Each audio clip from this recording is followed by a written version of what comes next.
बरवे देशावर झालो काय बोले बोलावे, लाभे लाभ दुनावला जीव झाला दरुशने, भाग्य झाले संत भेटे आवडी पोटी होती ते, लाभे लाभ दुनावला जीव झाला दरुशने, तुका मने श्रम केला अवघाला फळासी, लाभे लाभ दुनावला जीव झाला दरुशने, विठोबा रखुमाई विठोबा रखुमाई विठोबा रखुमाई विठोबा रखुमाई विठोबा रखुमाई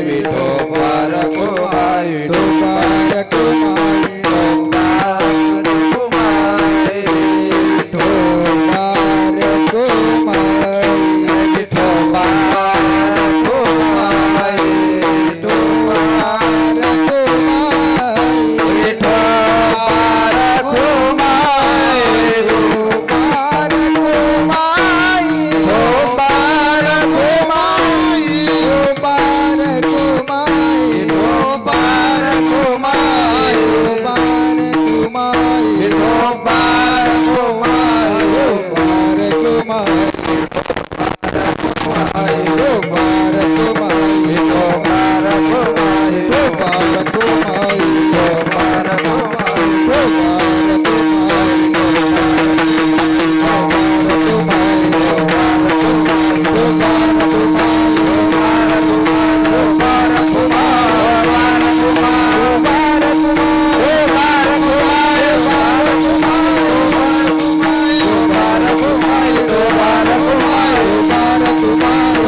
बरवे देशावर झालो काय बोले बोलावे, लाभे लाभ दुनावला जीव झाला दरुशने.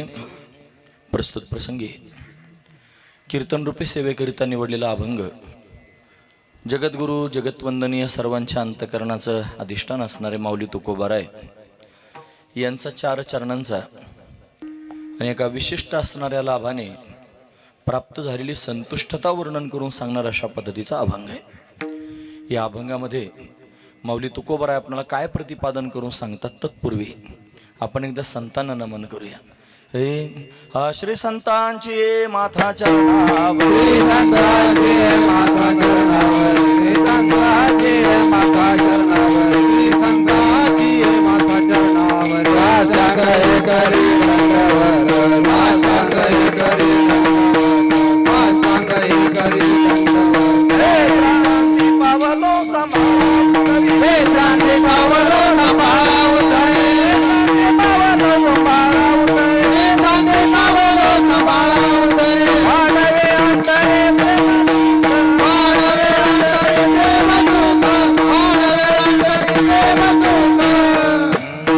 वचनाईका कमळापती, वचनाईका कमळापती, वचन ऐका कमलापती, वचन ऐका कमलापती.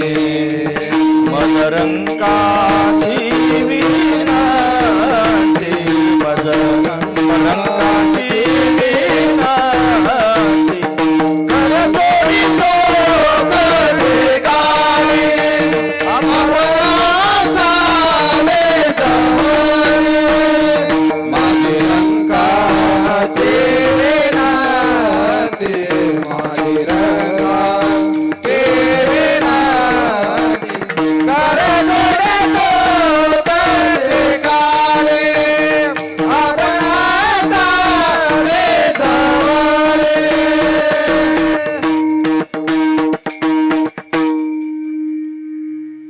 श्री संतांच्या माथा चरणावरी साष्टांग हे करी दंडवत.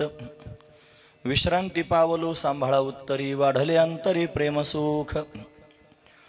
बरवे देशावर झालो काय बोले बोलावे, लाभे लाभ दुनावला जीव झाला दरुशने. प्रस्तुत. भगवान सदाशिवाच्या महादेवाच्या या प्रांगणामध्ये गुरुपौर्णिमेच्या सोहळ्यानिमित्त त्या दिवशी सगळ्यांनाच फार जास्त गडबड असते, सर्वत्रच कार्यक्रम असतात. म्हणून ते औचित्य साधून निवांत सेवा घडावी या उद्देशानं आजचा हा एकदिवसीय कीर्तन महोत्सव आपण या ठिकाणी आयोजित केलेला आहे. त्यानिमित्तानं असणारी ही भगवंताची कीर्तन रूपी सेवा ही अकारण करुणा वरुणालय भक्तकाम कल्पद्रुम भगवान पांडुरंग परमात्म्याच्या अथांग करुणेनं त्याच्या दयेनं या सर्व संयोजक मंडळींच्या माध्यमातून विशेष करून परमादरणीय हरिभक्तीपरायण श्री तेज स्वरूपानंद स्वामी महाराज म्हणजे सुमितजी महाराज त्यांच्या माध्यमातून आमच्या वाटेला ही सेवा आलेली आहे. सेवेकरिता निवडलेला अभंग जगद्गुरु तुकोबरायांचा आहे. तुकोबराय अभंगाच्या माध्यमातून एक विशेष लाभ सांगतायत. फक्त लाभ सांगतात असं नाही, त्या लाभानं प्राप्त झालेली संतुष्टता वर्णन करून सांगतायत. काय सांगतायत महाराज? महाराज म्हणतात, बरं झालं काही गोष्टी जीवनामध्ये आणि आल्या पण आणि गेल्या पण, त्या जर गेल्या नसत्या तर बरंच काही मिळालं नसतं. प्रपंच रचना सर्व ही भोगोनी त्यागेली महाराजांचं ब्रीद आहे.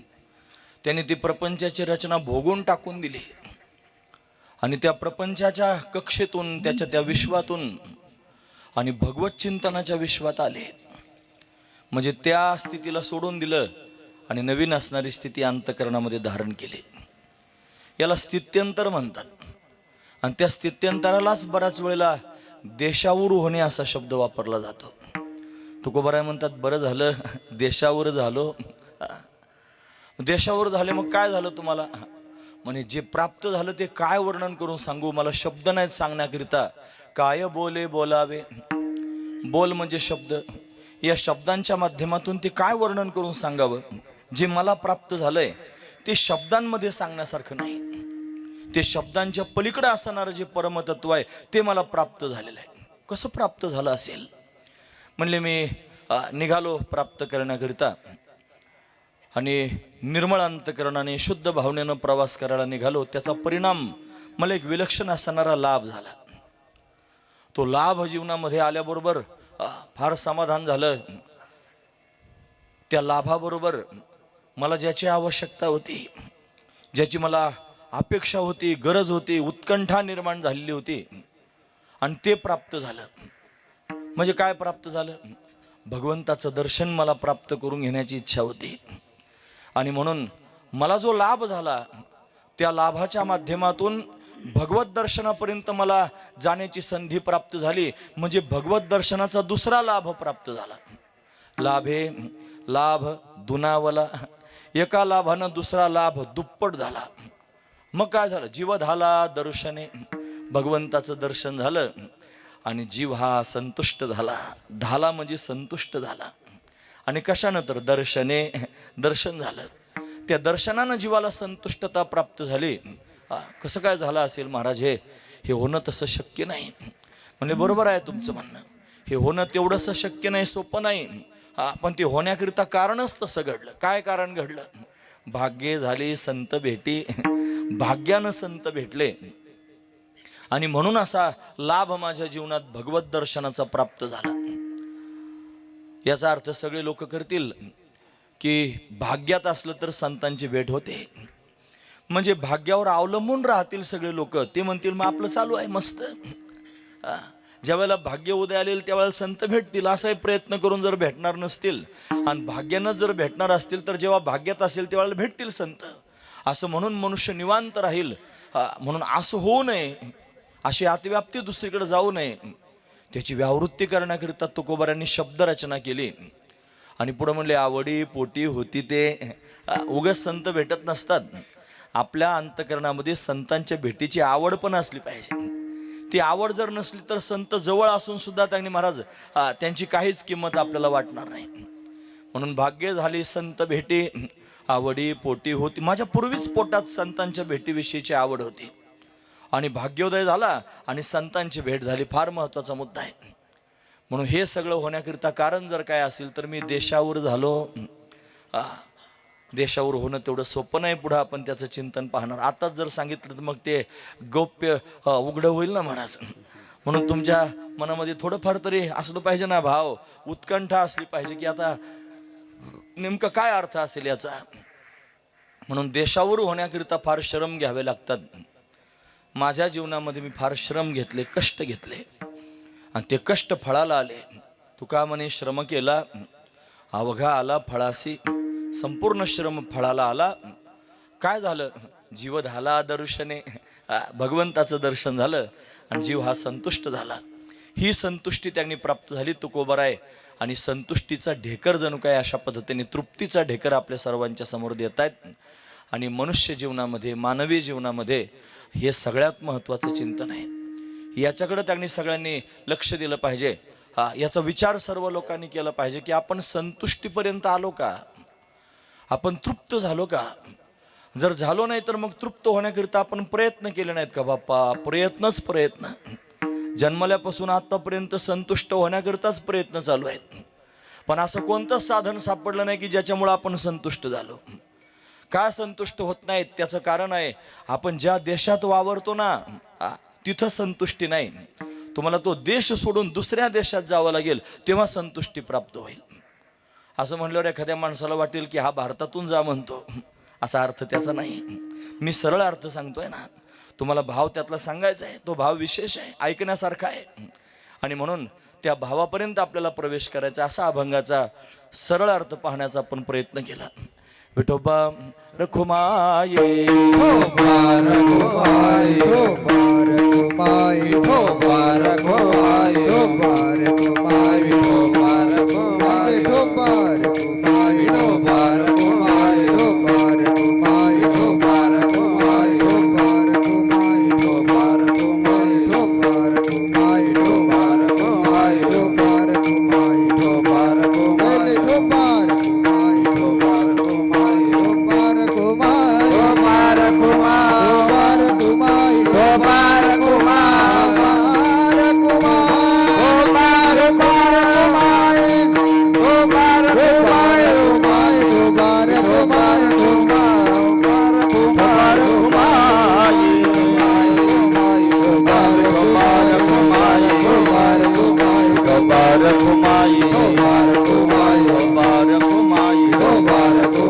कुंडली कवरदार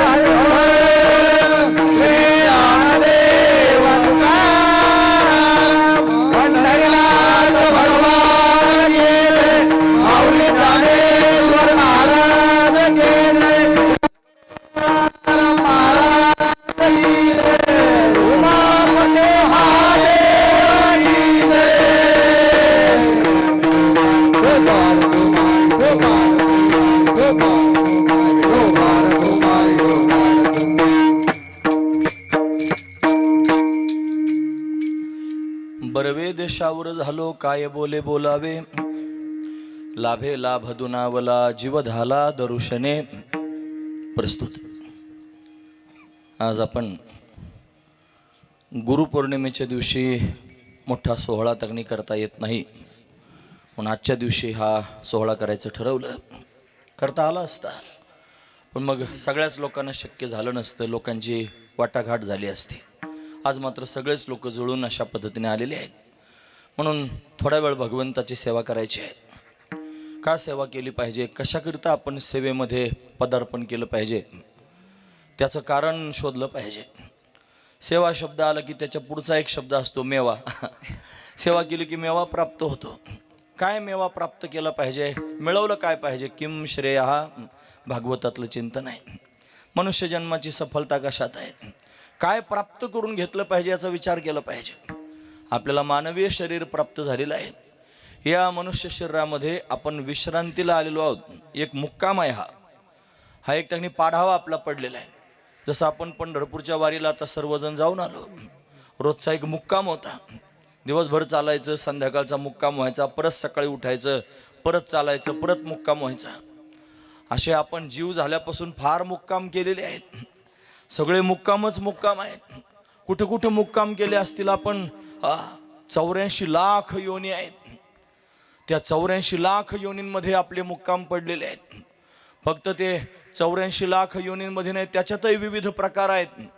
त्याच्यामध्ये अनेक प्रकारचे जीव असतात. जारज, अंडज, स्वेदज, उद्भिज, 4 प्रकारचे जीव असतात. जारातून जन्माला आलेले आपण सगळे जारज आहोत. जारज, अंड्यातून जन्माला येणारे अंडज, बियांपासून उगवणारे उद्भिज, आणि घामातून त्यांनी उवा वगैरे होतात की नाही, त्यांना स्वेदज असं म्हणायचं. असे जीवजंतू निर्माण होतात. ते सगळ्या 4 खाणी मानल्या जातात. आणि या 4 खाणींमध्ये त्यांनी परत परत परत परत प्रवास करत 84 लाख योनींमध्ये फिरावं लागतं. आणि या 84 लाख योनींमधून फिरता फिरता अशी एक दिव्य योनी प्राप्त होते की जी योनी विशेष असणारी योनी, विशेष असणारं ते धाम आहे मनुष्य शरीर.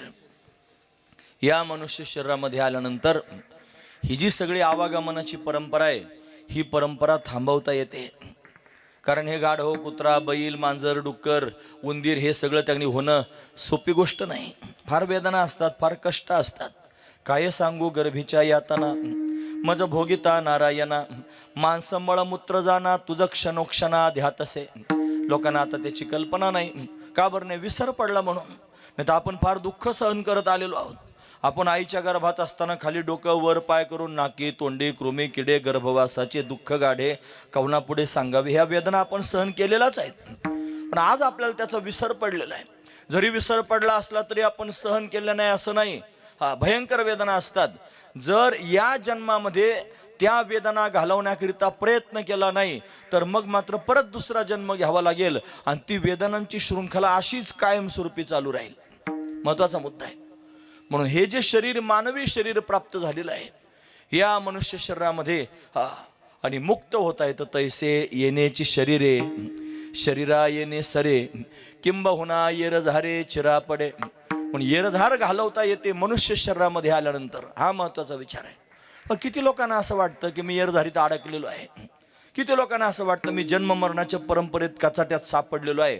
लोक का प्रयत्न करत नाहीत त्याच्यातून बाजूला होण्याकरिता? त्याचं एकमेव कारण आहे, त्यांना भनक सुद्धा नाही दूर दूरपर्यंत मी अडकलेलो आहे म्हणून, मी याच्यात फसलेलो आहे म्हणून याची भनक सुद्धा नाही. त्याचं कारण काय आहे? त्याचं कारण त्यांच्या डोळ्यावर झापड आलेली आहे. या इहलोकातल्या व्यवहारामध्ये महाराज म्हणतात, तुका म्हणे इहलोकीच्या व्यवहारे नका डोळे धुरे भरून राहू.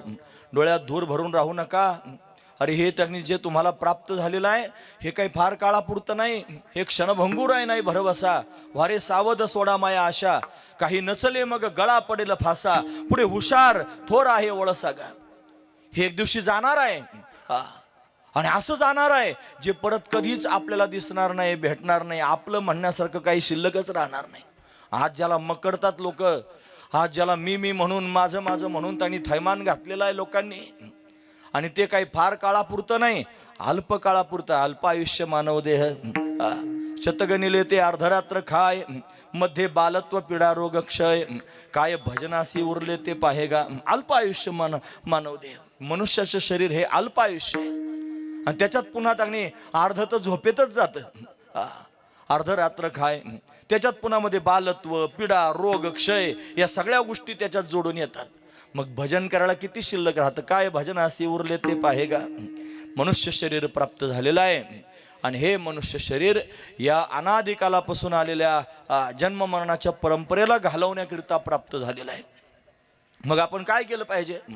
जो विचारवान मनुष्य आहे, ज्याला विचार प्राप्त झालेला आहे, तो विचारी मनुष्य त्यांनी महाराज खरोखर या मनुष्य जन्मामध्ये परत जन्मालाच येऊ नये याची तरतूद करेल. जेने नये जन्म यमाची यातना, ऐसिया साधना करा काही. महाराज म्हणतात ज्यानं जन्माला येण्याची गरज पडणार नाही, पुन्हा त्यांनी महाराज यमाची यातना भोगावी लागणार नाही, अशा कोणत्या तरी साधनाचा स्वीकार करा. हे ठामपणे लोकांच्या समोर सांगतात. काय महाराज साधन केलं पाहिजे? काय केलं पाहिजे साधन? त्यांनी एकच साधन करावं लागेल, आणि ते साधन जर कोणतं असेल तर त्याचं नाव आहे परमार्थ. तुम्हाला परमार्थ करावं लागेल. म्हणजे परमार्थ महाधन, जोडी देवाचे चरण, व्हावया जतन, हे उपाय लाभाचे. म्हणून परमार्थच महाधन आहे. मग तुम्हाला परमार्थ मार्गामध्ये यावं लागेल. तुम्हाला परमार्थाचा स्वीकार करावा लागेल आणि त्या माध्यमातून प्रवास करावा लागेल. तो सुद्धा प्रवासच आहे आणि ते पण माध्यमच आहे. महत्वाचा मुद्दा मी सांगतो, तुम्ही ऐकतात ना सर्वजण. फार चिंतन महत्वाचं सांगतोय, लक्षपूर्वक ऐका.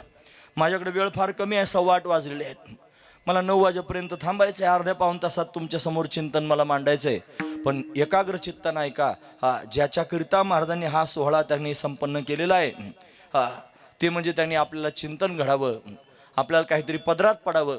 नाहीतर आपण जर हे ऐकलं नाही आणि उगीच आलो आणि घरी गेलो तर त्याचा काय उपयोग? आमचे भाऊ म्हणायचे, कहा गए तो कहा नाही, क्या लाया तो कुछ नाही. कुठे गेला म्हणे, कुठं नाही, काय आणलं म्हणे, काहीच नाही. मग गेला कशाला होतास? काहीतरी पदरात पडावं ना. फार महत्वाचा विचार आहे. काय पदरात पडलं पाहिजे? हेच जागं झालं पाहिजे, जागृत झालं पाहिजे. उठा जागे व्हारे आता, स्मरण करा पंढरीनाथा, भावे चरणी ठेवा माथा, चुकवा व्यथा जन्माच्या. धन दारा पुत्र जन बंधू सोयरे पिशून, सर्व मिथ्या हे जाणून, शरण रिघा देवासी. भगवंताची शरणागती करा, भगवंताची भक्ती करा, तुम्ही परमार्थ करा. परमार्थाच्या मार्गामध्ये या. जर तुम्ही परमार्थाच्या मार्गामध्ये आलात तर परमार्थच सर्वात मोठं धन आहे. बाकीचं धन जमा करण्याकरिता काय अट्टहास करता? परमार्थरूपी धन प्राप्त करण्याकरिता अट्टहास करा. परमार्थ महाधन. काय होईल त्या धनानं? म्हणजे जोडे देवाचे चरण, देवाची प्राप्ती होईल. फार महत्वाचा विचार आहे. म्हणून संसारात त्यांनी चिम्म झालेले लोक, शेंडी सगट संसारात बुडालेले लोक, गुचडासारखे संसाराला चिकटलेले लोक, त्यांना हात जोडून पाया पडून विनंती केल्या तरी त्यांना ते पटत नाही. त्याचं कारण त्यांच्या ठिकाणी एक अहंकार निर्माण झालेला असतो, वैयक्तिक अहंकार. मी, त्याला पर्सनल इगो असं म्हणतात, तो तयार झालेला आहे. आणि त्याच्यामुळे तो त्यांनी स्वतःची व्याख्या स्वतःच करून बसलेला आहे. मी अमुक आहे अशी व्याख्या त्यानं केलेली आहे आणि त्याला धरून तो त्यांनी खतपाणी घालून वाढवण्याचा प्रयत्न करतो आहे. मी अमुक आहे, मी फलाना आहे, मी बिस्ताना आहे. वास्तविक पाहता तो ते नाही, तो त्याच्यापेक्षा फार वेगळा आहे. पण तरी त्याला वाटतं की मी हे झालेलो आहे. तो स्वतःला जीव समजतो आहे, तो स्वतःला शरीर समजतो आहे, तो स्वतःला कर्ता समजतो आहे, तो स्वतःला भोगता समजतो आहे. या कर्तृत्व भोक्तृत्वाच्या ओझ्याखाली तो दबलेला आहे. त्याला जाग येत नाही, त्याला विचार प्राप्त होत नाही. म्हणून तो विचार त्यानं प्राप्त करून घ्यावा शास्त्रांच्या माध्यमातून. त्यानं विचार प्राप्त करून घ्यावा वेदाच्या माध्यमातून. वेद तेच सांगण्याकरिता प्रगट झालेला आहे भगवंताच्या श्वासातून. म्हणून वेद शास्त्र पुराण अनेक ग्रंथ त्यांनी महाराज, श्रुती स्मृती पुराण, हे सगळेचे सगळे त्यांनी महाराज हेच सांगण्याकरिता तयार आहेत. आणि म्हणून त्यांचा कधीतरी निरंतर अभ्यास केला पाहिजे. श्रुतीचा निरंतर अभ्यास की जे, म्हणून श्रुतीचा अभ्यास केला पाहिजे. भगवंतानं सांगितलं, अरे तुला जर खरोखर या भावबंधनातून मुक्त व्हायचं असेल तर तू एक काम कर. सर्व धर्मान परित्यज्य मामेकम शरणं व्रज, अहम त्वा सर्व पापेभ्यो मोक्षयिष्यामि मा शुच. मी तुला मोक्ष देईन, तू चिंता करू नकोस, मला शरण ये. भगवान त्यांनी म्हणतो. मग देवा, मग तुला शरण येऊन भजन करायचं, मग आमच्या बायका पोरांचं भरण पोषण कसं होईल? तो म्हणतो चिंता करू नकोस. परत प्रतिज्ञा केली, अनन्याश्चिंतयन्तो माम ये जना पर्युपासते तेषां नित्याभियुक्तानां योगक्षेमं वहाम्यहम्. मी त्यांचा योगक्षेम सुद्धा चालवतो. आपण रोज म्हणतो योगक्षेम त्यांचे, जाणे जड भारी वाट दावी करी धरोनिया. म्हणून भगवान योगक्षेम सुद्धा चालवतो. फक्त तुम्ही अनन्य भावाने भगवंताला शरण गेलं पाहिजे. हा महत्वाचा विचार आहे. पण ज्यांनी ज्यांनी ही संपूर्ण कन्सेप्ट समजून घेतली, ही संपूर्ण प्रक्रिया ज्यांच्या लक्षात आली की अरे मी खरंच याच्यात अडकलेलो आहे, मी याच्यात सापडलेलो आहे आणि आता संधी आहे, या संधीचं सोनं केलं पाहिजे. हा मनुष्य शरीर, मनुष्य देह जर हातातून निसटला तर मग मात्र परत तुम्हाला लवकर प्राप्त होणं. आप तो मिला है फिर न मिलेगा, कभी नाही कभी नाही कभी नाही रे. परत मिळेल म्हणून शाश्वती सांगता येत नाही. आता मिळालेलं आहे. नरदेह निधान लागले हाती, उत्तम सार उत्तम गती, देवची होईल म्हणती ते होती, तरी का चित्ती न धरावे. म्हणून जे देव होण्याकरिता निघालेले आहेत त्यांना देवत्व प्राप्त करून घेता येते या मनुष्य शरीरात. म्हणून याला त्यांनी व्यर्थ वायाला घालू नका. हे साधन आपल्याला हातात त्यांनी सापडलेलं आहे. फार महत्वाचं असणारं साधन आहे, सापडत नाही. दुर्लभ आहे. श्रीमदाद्य जगद्गुरु शंकराचार्य दुर्लभत्व सांगतात. काही गोष्टी दुर्लभच आहेत. मनुष्य शरीर दुर्लभ आहे. विवेक चोडामणीमध्ये वर्णन करून सांगतात, हे दुर्लभम त्रयमेव तत् देवानुग्रह हेतुकम मनुष्यत्वम मुमुक्षुत्वम महापुरुष संश्रय. हा फार महत्वाचा मुद्दा आहे. मनुष्य शरीर प्राप्त होणं दुर्लभ आहे. तुम्ही जर ऐकत असाल बारकाईनं तर तुम्हाला स्वाभिमान वाटला पाहिजे. आपल्याला मनुष्य शरीर प्राप्त झालं दुर्लभ आहे आणि मला मिळालेलं आहे. पहिला मुद्दा. याच्यात आल्यानंतर त्यांनी महाराज पुन्हा विवेक प्राप्त व्हावा, विचार प्राप्त व्हावा. तो विचार विवेक म्हणजे काय, शास्त्रामध्ये विवेकाची व्याख्या सांगितली. ते म्हणतात त्यांनी सत्संगतीने आत्मा अविनाशी व क्रियारहित असून तद्व्यतिरिक्त सर्व चंचल व विनाशी आहे, या निश्चयासच विवेक असं म्हणतात. आत्माच फक्त शाश्वत आहे, त्या व्यतिरिक्त सर्व चंचल आणि विनाशी आहे. हा जो निश्चय आहे याला विवेक म्हणतात. असा विवेक अंतःकरणात निर्माण झाला आणि त्या विवेकाच्या माध्यमातून तो त्यांनी महाराज मुक्त होण्याकरिता अट्टहास करू लागला. तो मुमुक्षू झाला. हे मुमुक्षुत्व प्राप्त होणं फार दुर्लभ आहे.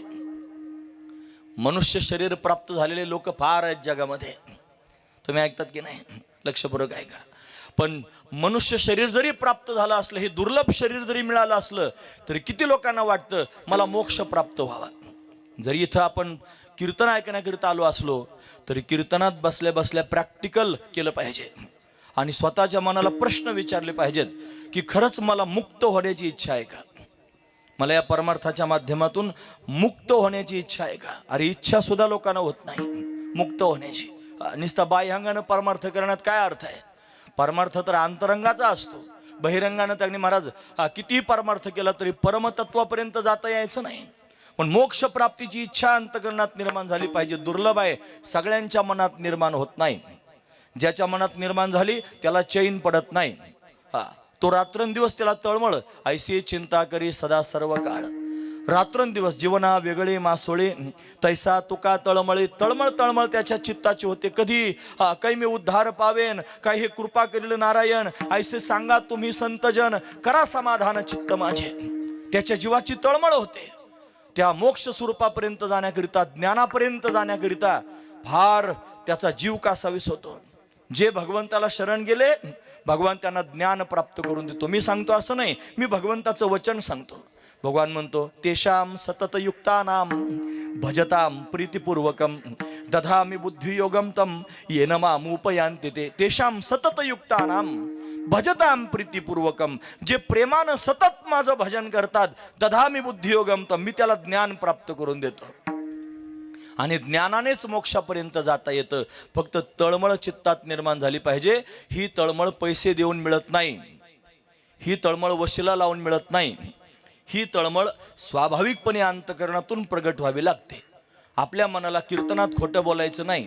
इथं बसल्या बसल्या तुमच्या मनाला प्रश्न विचारायचा की खरंच मला मुक्त होण्याची तळमळ निर्माण झालेली आहे काय? आणि जर मुक्त होण्याची तळमळ निर्माण झाली नसली तर मनुष्य शरीर प्राप्त होऊन सुद्धा आपण काही उपयोग करीत नाही. हे पक्क लक्षात ठेवा. हा महत्वाचा मुद्दा आहे. आता हे असं जड कीर्तन चालल्यानंतर लोकांना कथा ऐकायची सवय लागली, गोष्टी ऐकत. बऱ्याच लोकांच्या मनात हाच भाव आहे की हा बाबा कथाकार आहे, कथा सांगणार आहे. मग कथेच्या ठिकाणी कथा पण सांगतो, पण कीर्तनात मात्र निरसच बोलतो. बऱ्याच वेळेला निरस हागवण सुद्धा लागते. निरशाने खरंच पचलं नाही मग त्रास होतो. पण थोडं सहन करा, याची गरज आहे. जे गरजेचं आहे ते मी सांगतोय. फार महत्वाचा मुद्दा आहे. जर आजपर्यंत कधी या अँगलने तुमच्या जीवनाकडे तुम्ही पाहिलं नसेल तर आता या कीर्तनाच्या नंतर पाहायला सुरुवात करा आणि स्वतःच्या मनाला समजून सांगा की माझा जन्म हा मनुष्य शरीर, हा मनुष्य देह हा प्राप्त झालेला आहे आणि तो फक्त मुक्त होण्याकरिता प्राप्त झालेला आहे. अशी तळमळ ज्याच्या चित्तात निर्माण होते तो प्रपंचात राहतो, प्रपंचातली सगळी कामं करतो. पण हे सगळं करत असून सुद्धा त्याची संपूर्ण वृत्ती परमार्थाकडे त्यांनी ओढली गेलेली असते. तो रात्रंदिवस विचार मात्र परमार्थाचाच करतो. त्याच्या क्रिया प्रापंचिक दिसतात, पण प्रापंचिक क्रिया जरी दिसत असल्या तरी सुद्धा त्याची मानसिक स्थिती मात्र परमार्थाकडे खेचली गेलेली असते. त्याला त्याच्या चित्तामध्ये त्यांनी महाराज प्रपंचाला काहीच डिमांड शिल्लक राहत नाही, काही त्याला प्राप्त करण्याची इच्छा राहत नाही. त्याला प्रपंचातल्या सगळ्या गोष्टी नगण्य वाटू लागतात. त्याला कळतं की हे काहीच महत्वाचं नाही. मग महत्वाचं काय? ते प्राप्त करून घेणं महत्वाचं आहे. परमात्मा प्राप्त करून घेणं महत्वाचं आहे. स्वरूपाचं ज्ञान प्राप्त करून घेणं महत्वाचं आहे. मोक्ष प्राप्त करून घेणं महत्वाचं आहे. अशी स्थिती त्याच्या चित्ताची झालेली असते. मग अशा स्थितीत त्यांनी गेल्यानंतर तो हळूहळू मार्गक्रमण करतो आणि मग या प्रपंचाच्या संसाराच्या त्यांनी महाराज त्या गर्तेतून हळूच बाहेर पडण्याचा प्रयत्न करतो. मग तो हे बघा, माणसाला जीवन जगण्याकरिता काही लागत नाही. आपण चोचले करतो म्हणून फार त्रासात आहोत. नाही तर महाराज म्हणतात, निर्वाहा पुरते अन्न आच्छादन आश्रमाशी स्थान कोपी गुहा, कोठेही चित्ताशी नसावे बंधन हृदयी नारायण साठवावा. फार महत्वाचं चिंतन आहे, फार महत्वाचा मुद्दा मी सांगतो, तुम्ही लक्षपूर्वक ऐका. म्हणून निर्वाहापुरतं, तुम्हाला निर्वाहाला जेवढं लागतं तेवढं पुरे झालं. खरं सांगतो, एक अंगावर त्यांनी घालण्यापुरता ड्रेस आहे, कपडे असेच पाहिजे हे मानणारा माणूस तो मात्र लक्झरियस जीवन जगण्याच्या मागे लागलेला आहे. त्याला त्यांनी स्वाभाविक जीवन जगता येत नाही. तो गुलाम झालेला आहे संसाराच्या गोष्टींचा. आहे त्या स्थितीत तुम्ही जे ताटात वाढाल ते त्यांनी खाऊन समाधान मानणारा जो मनुष्य आहे तो खरा त्यांनी महाराज विवेकी असणारा मनुष्य आहे. पण असंच पाहिजे असं ज्याचा हट्ट आहे तो मात्र त्या परमार्थाच्या योग्यतेचा नाही. मला निर्वाळा करून सांगायचंय ना, हा महत्वाचा विचार आहे. जैशी स्थिती आहे तैशा परीर आहे, कौतुक तूप आहे संचिताचे, किंवा ठेविले अनंते तैसेची राहावे, चित्ते असू द्यावे समाधान. ही स्थिती ज्याला प्राप्त झाली तो खऱ्या अर्थानं विरक्त झालेला आहे. ही विरक्तीच फार महत्वाची आहे. या विरक्तीमुळेच ज्ञान टिकून राहतं. महाराज म्हणतात, विरक्ती वाचून काही ज्ञानासी तगनेची नाही. विरक्ती वाचून ज्ञान टिकून राहत नसतं. वैराग्य फार महत्वाचं आहे आणि ते त्याच्या जीवनामध्ये प्राप्त व्हावं. साधू संतांनी काय केलं? साधू संतांनी या संपूर्ण जगताकडे पाहिलं, एक निष्कर्ष केला. तो निष्कर्ष त्यांनी महाराज भगवंताच्या समोर सांगितला. देवाच्या समोर उभे राहिले. देवा, मला कळालं. काय कळालं तुला? तुकोबरायांना देवानं विचारलं. तुकोबरा म्हणले, तुझं विन काही स्थिर राहे ऐसे नाही. देवा, तुझ्या वाचून या जगामध्ये काहीच स्थिर राहण्यासारखं नाही. कळो आले बहुतारिती पांडुरंगा माझे चित्ती. हे पांडुरंगा, माझ्या चित्तामध्ये अनेक प्रकाराने हे कळालेलं आहे की तूच खरा आहेस. हा महत्वाचा मुद्दा आहे. तुझं विन काही स्थिर राहे ऐसे नाही. कळो आले बहुतारिती पांडुरंगा माझे चित्ती. मग काय केलं? मोकलोनी आस. अंडरलाईन करण्यासारखा मुद्दा आहे. दोन मुद्दे याच्यात, एका चरणात दोन मुद्दे सांगितले. मोकलोनी आस. आस म्हणजे आशा. कशाची? तुझ्या वाचून बाकीचं जेवढं गबाळ आहे ना त्या सगळ्या गोष्टीची आशाच टाकून दिली. परमार्थ करणारा माणूस काय करतो ते ऐका. देवा वाचून बाकीचं जेवढं सगळं आहे ते प्राप्त करून घेण्याची आशा सोडून देतो. मोकलोनी आस. मग दुसरा मुद्दा, सर्व भावे झालो दास. दोन टप्पे आहेत महाराज. संसाराची आशा टाकून देणे आणि भगवंताचं दास्यत्व स्वीकारणे. या दोन मुद्द्यांमध्ये तुम्हाला पदार्पण करावं लागेल. का तुकोबर आहे तुम्ही असं म्हणतात? ते म्हणे, मला कळालं. तुका म्हणे, तूच खरा येर वाऊगा पसारा. तू एकटाच खरा आहेस आणि बाकीचा सगळा पसाराच आहे. म्हणून या सगळ्या गोष्टीविषयीचं नगण्यत्व मला कळालेलं आहे. यातलं नश्वरत्व मला कळलं. तुका म्हणे, आम्हा कळले त्यांचे वर्म, जे जे कर्म धर्म नाशिवंत. हे सगळं नाशिवंत आहे असं मला कळालं. आणि ते कळून मी माझ्या अंतकरणातून या प्रपंचाला त्यांनी मला दूर सारलेलं आहे आणि तुझ्या प्राप्तीकरिता तुझी शरणागती करून परमार्थात पदार्पण केलेलं आहे. हा महत्वाचा मुद्दा आहे. एका विश्वाला सोडलं आणि दुसऱ्या विश्वात पदार्पण केलं. त्याचा परिणाम जर काय झाला असेल तर मला शब्दांच्या पलीकडे असणारं ते दिव्य असणारं तत्व, त्या तत्वाची उपलब्धी झाली. ते मला शब्दात सांगता येत नाही. हा महत्वाचा मुद्दा आहे. हे केल्याशिवाय तुम्हाला त्या मुद्द्यापर्यंत जाता यायचं नाही. सगळ्यांना प्रश्न विचारतो, तुम्हाला देव पाहिजे की नाही पाहिजे? देव पाहिजे? परत विचारतो, तुम्हाला देव पाहिजे की नाही पाहिजे? पाहिजे, सगळे म्हणतात पाहिजे. आता दुसरा प्रश्न विचारतो, थोडं विचारपूर्वक उत्तर द्या. तुम्हाला फक्त देवच पाहिजे का? अजून काय पाहिजे? कळतं ना मी काय म्हणतो? कळण्यास विवेकी लोकांनी माझ्या शब्दांकडे लक्ष द्यावं. तुम्ही पहिलं उत्तर एकदम 100 मार्क. तुम्ही म्हणले देव पाहिजे का? म्हणले देव पाहिजे. दुसरा प्रश्न आहे, फक्त देवच पाहिजे की अजून काय पाहिजे? खोटं बोलायचं नाही. आपलं मन काय म्हणतं, विचारा मनाला. अजून जर काही पाहिजे असलं तर देव नाही भेटणार.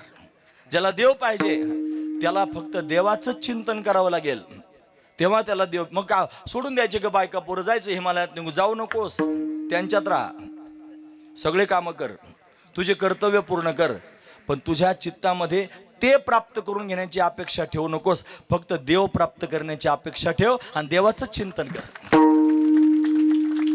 म्हणून आपण आजपर्यंत वावरतो आहोत. तो प्रपंचाचा देश आहे. आपल्याला आजपर्यंत स्वप्न आहेत आणि सगळे प्रपंचातलेच स्वप्न आहेत. कोणाला शिक्षण करायचंय, ती शिक्षण डिग्री पर्यंत घेऊन जायचंय, त्याचं स्वप्न आहे मला डिग्री मिळाली पाहिजे.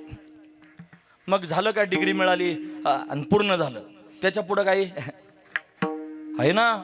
डिग्री मिळाल्यानंतर थांबतो का? मला बास, आता जगात काहीच मिळवायचं राहिलं नाही. आधी शिक्षण करायचं होतं, मग डिग्री प्राप्त झाली.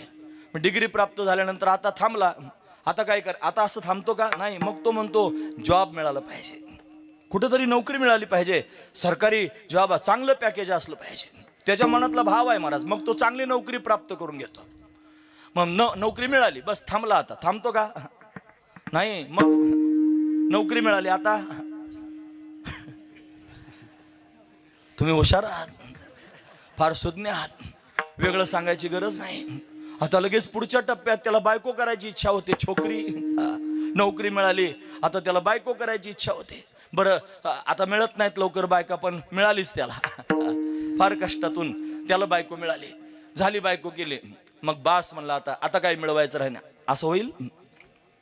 मग आता संतती झाली पाहिजे. असं हे जे चक्र आहे ना, हे मी रात्रभर नाही, आयुष्यभर जरी सांगत राहिलो तर हे असंच चालू राहील. कारण या प्रपंचामध्ये, आणि हीच अवस्था आहे सगळ्या लोकांची, मला हे मिळवायचंय, मला ते मिळवायचंय. आजपर्यंत प्रपंचामध्ये हे स्वप्न पाहून लोक त्यांनी जगतात. प्रत्येकानं टार्गेट ठरवलेलं आहे, हे मला मिळवायचं, एवढी रक्कम त्यांनी माझ्या खात्यात असली पाहिजे, मी अब्जाधीश असलो पाहिजे. त्यानं टार्गेट केलेलं आहे. तो मरमर मरतोय, रात्रंदिवस त्यांनी कष्ट करतोय, फक्त त्याला तेवढा आकडा त्याच्या खात्यात पाहायचा आहे. एवढे त्यांनी मला प्राप्त झाले पाहिजे. त्यानं टार्गेट केलेलं आहे. त्यानं स्वतःच्या मनाला प्रश्न विचारावा, वेड्या हे जमा करून करशील काय? कुठे नेशील? तुला जर मेलास तर याच्यातलं काय बरोबर देता येईल? सांगा ते कवडी गेली नाही, सुका म्हणे ज्याची संपदा एवढे, आणि सांगा ते कवडी. फक्त शुद्ध कांचनाचे सप्तकोटी, रावणाच्या घरांची गणना आहे. शुद्ध सोन्याचे 7 कोटी घरं होते त्याच्याकडं. मग तांब्याचे, लोखंडाचे, मातीचे, दगडाचे तर लांबच आहेत, पण शुद्ध कांचनाचे सप्तकोटी एवढे घरं रावणाकडे होते.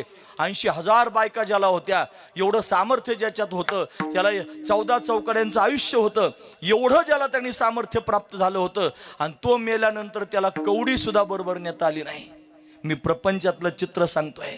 मग रावणासारख्याला जर कवडी नेता आली नाही, तुमचं कुठं फुसफुस घेऊन जाणार आहात? तुमचं कुठं मांडायचं? तुम्ही फार गबाळ जमा केला असलं तरी न्याल कसे, हा महत्वाचा मुद्दा आहे. कसं पाठवाल? तुमच्याकडे फार गबाळ जमा झालेल्या मृत्यूची वेळ त्यांनी जवळ आली, यम आला, आणि यमाला तुम्ही म्हणायला लागले, यमा मला नेऊ नकोस बाबा, तुला काय पाहिजे ते सगळे देतो, तुला 4-5 पेट्या देतो काढून, पण मला नेऊ नकोस. यम म्हणतो तुझं चलन तिथं चालत नाही रे, हे कशाला जमा केलं गबाळ? असं त्यांनी होतं ना महाराज या प्रपंचाच्या देशामध्ये. आणि याच्याशिवाय दुसरं काहीच नाही. याच्यात फक्त दुःखच भरलेलं आहे, दुःख बांधवडे आहे हा संसार. म्हणून या प्रपंचाच्या देशाला सोडून तुम्हाला परमार्थाच्या देशात यावं लागेल. जर तुम्ही या प्रपंचाचा छंद सोडून परमार्थाच्या छंदाला लागाल तर मग मात्र तुम्हाला ते प्राप्त होईल ज्याचा कधीच नाश होणार नाही, जे कधी संपणार नाही. म्हणून सल्ला देतात महाराज, ऐसे का हो न करा काही, पुढे नाही नाश ज्या, विश्वंभरा शरणागत भूत जात वंदोने. महत्वाचा मुद्दा आहे. एका देशाला सोडून दुसऱ्या देशात जाणे याला देशाऊर होणे असं म्हणतात. देशाटन करण्याकरिता निघणे, पहिल्या देशातून दुसऱ्या देशात जाणे. मग सरळ अर्थात तुम्हाला वाटलं हा म्हणतो भारत सोडून जा आणि दुसऱ्या देशात पदार्पण करा. मला तसं सांगायचं नाही. तुकोबरायांनी काय केलं, त्या प्रपंचाकडं पाहिलं, विवेक दृष्टीनं पाहिलं, त्यातलं सार शोधलं, आणि सार शोधून कळालं की परमात्माच खरा आहे, हे सगळं जाणारच आहे. तू का म्हणे तूची खरा मगाच आपण प्रमाण पाहिलं. येर वावगा पसारा, हा फक्त पसाराच आहे. मग या पसाऱ्याचं मला काय करायचं? मग ह्या पसारा नकोच आहे, याचा त्याग करून टाकावा. मग काय केलं? लाथाळीला संसार, लातच मारली संसाराला, केला षडउर्मिशी मार. आणि काय केलं? हा संसार बाजूला केला आणि भगवंताच्या चिंतनाला लागले. म्हणजे त्यांनी संसाराच्या प्रपंचाच्या देशातून बाहेर पडले आणि परमार्थाच्या देशात पदार्पण केले. रात्रंदिवस परमार्थ केला. रात्र न कळे दिवस न कळे, अंगी खेळे दैवत. रात्रंदिवस भगवंताचं चिंतन आहे.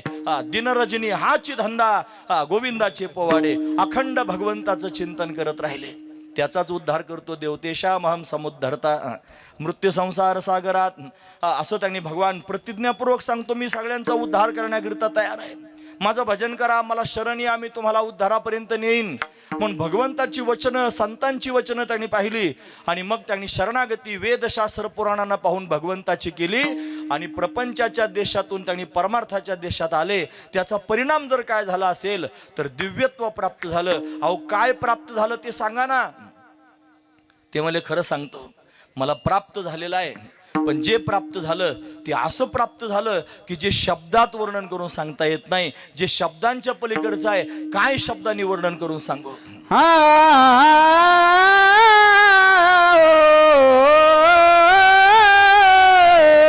बर्वे देशावर झालो,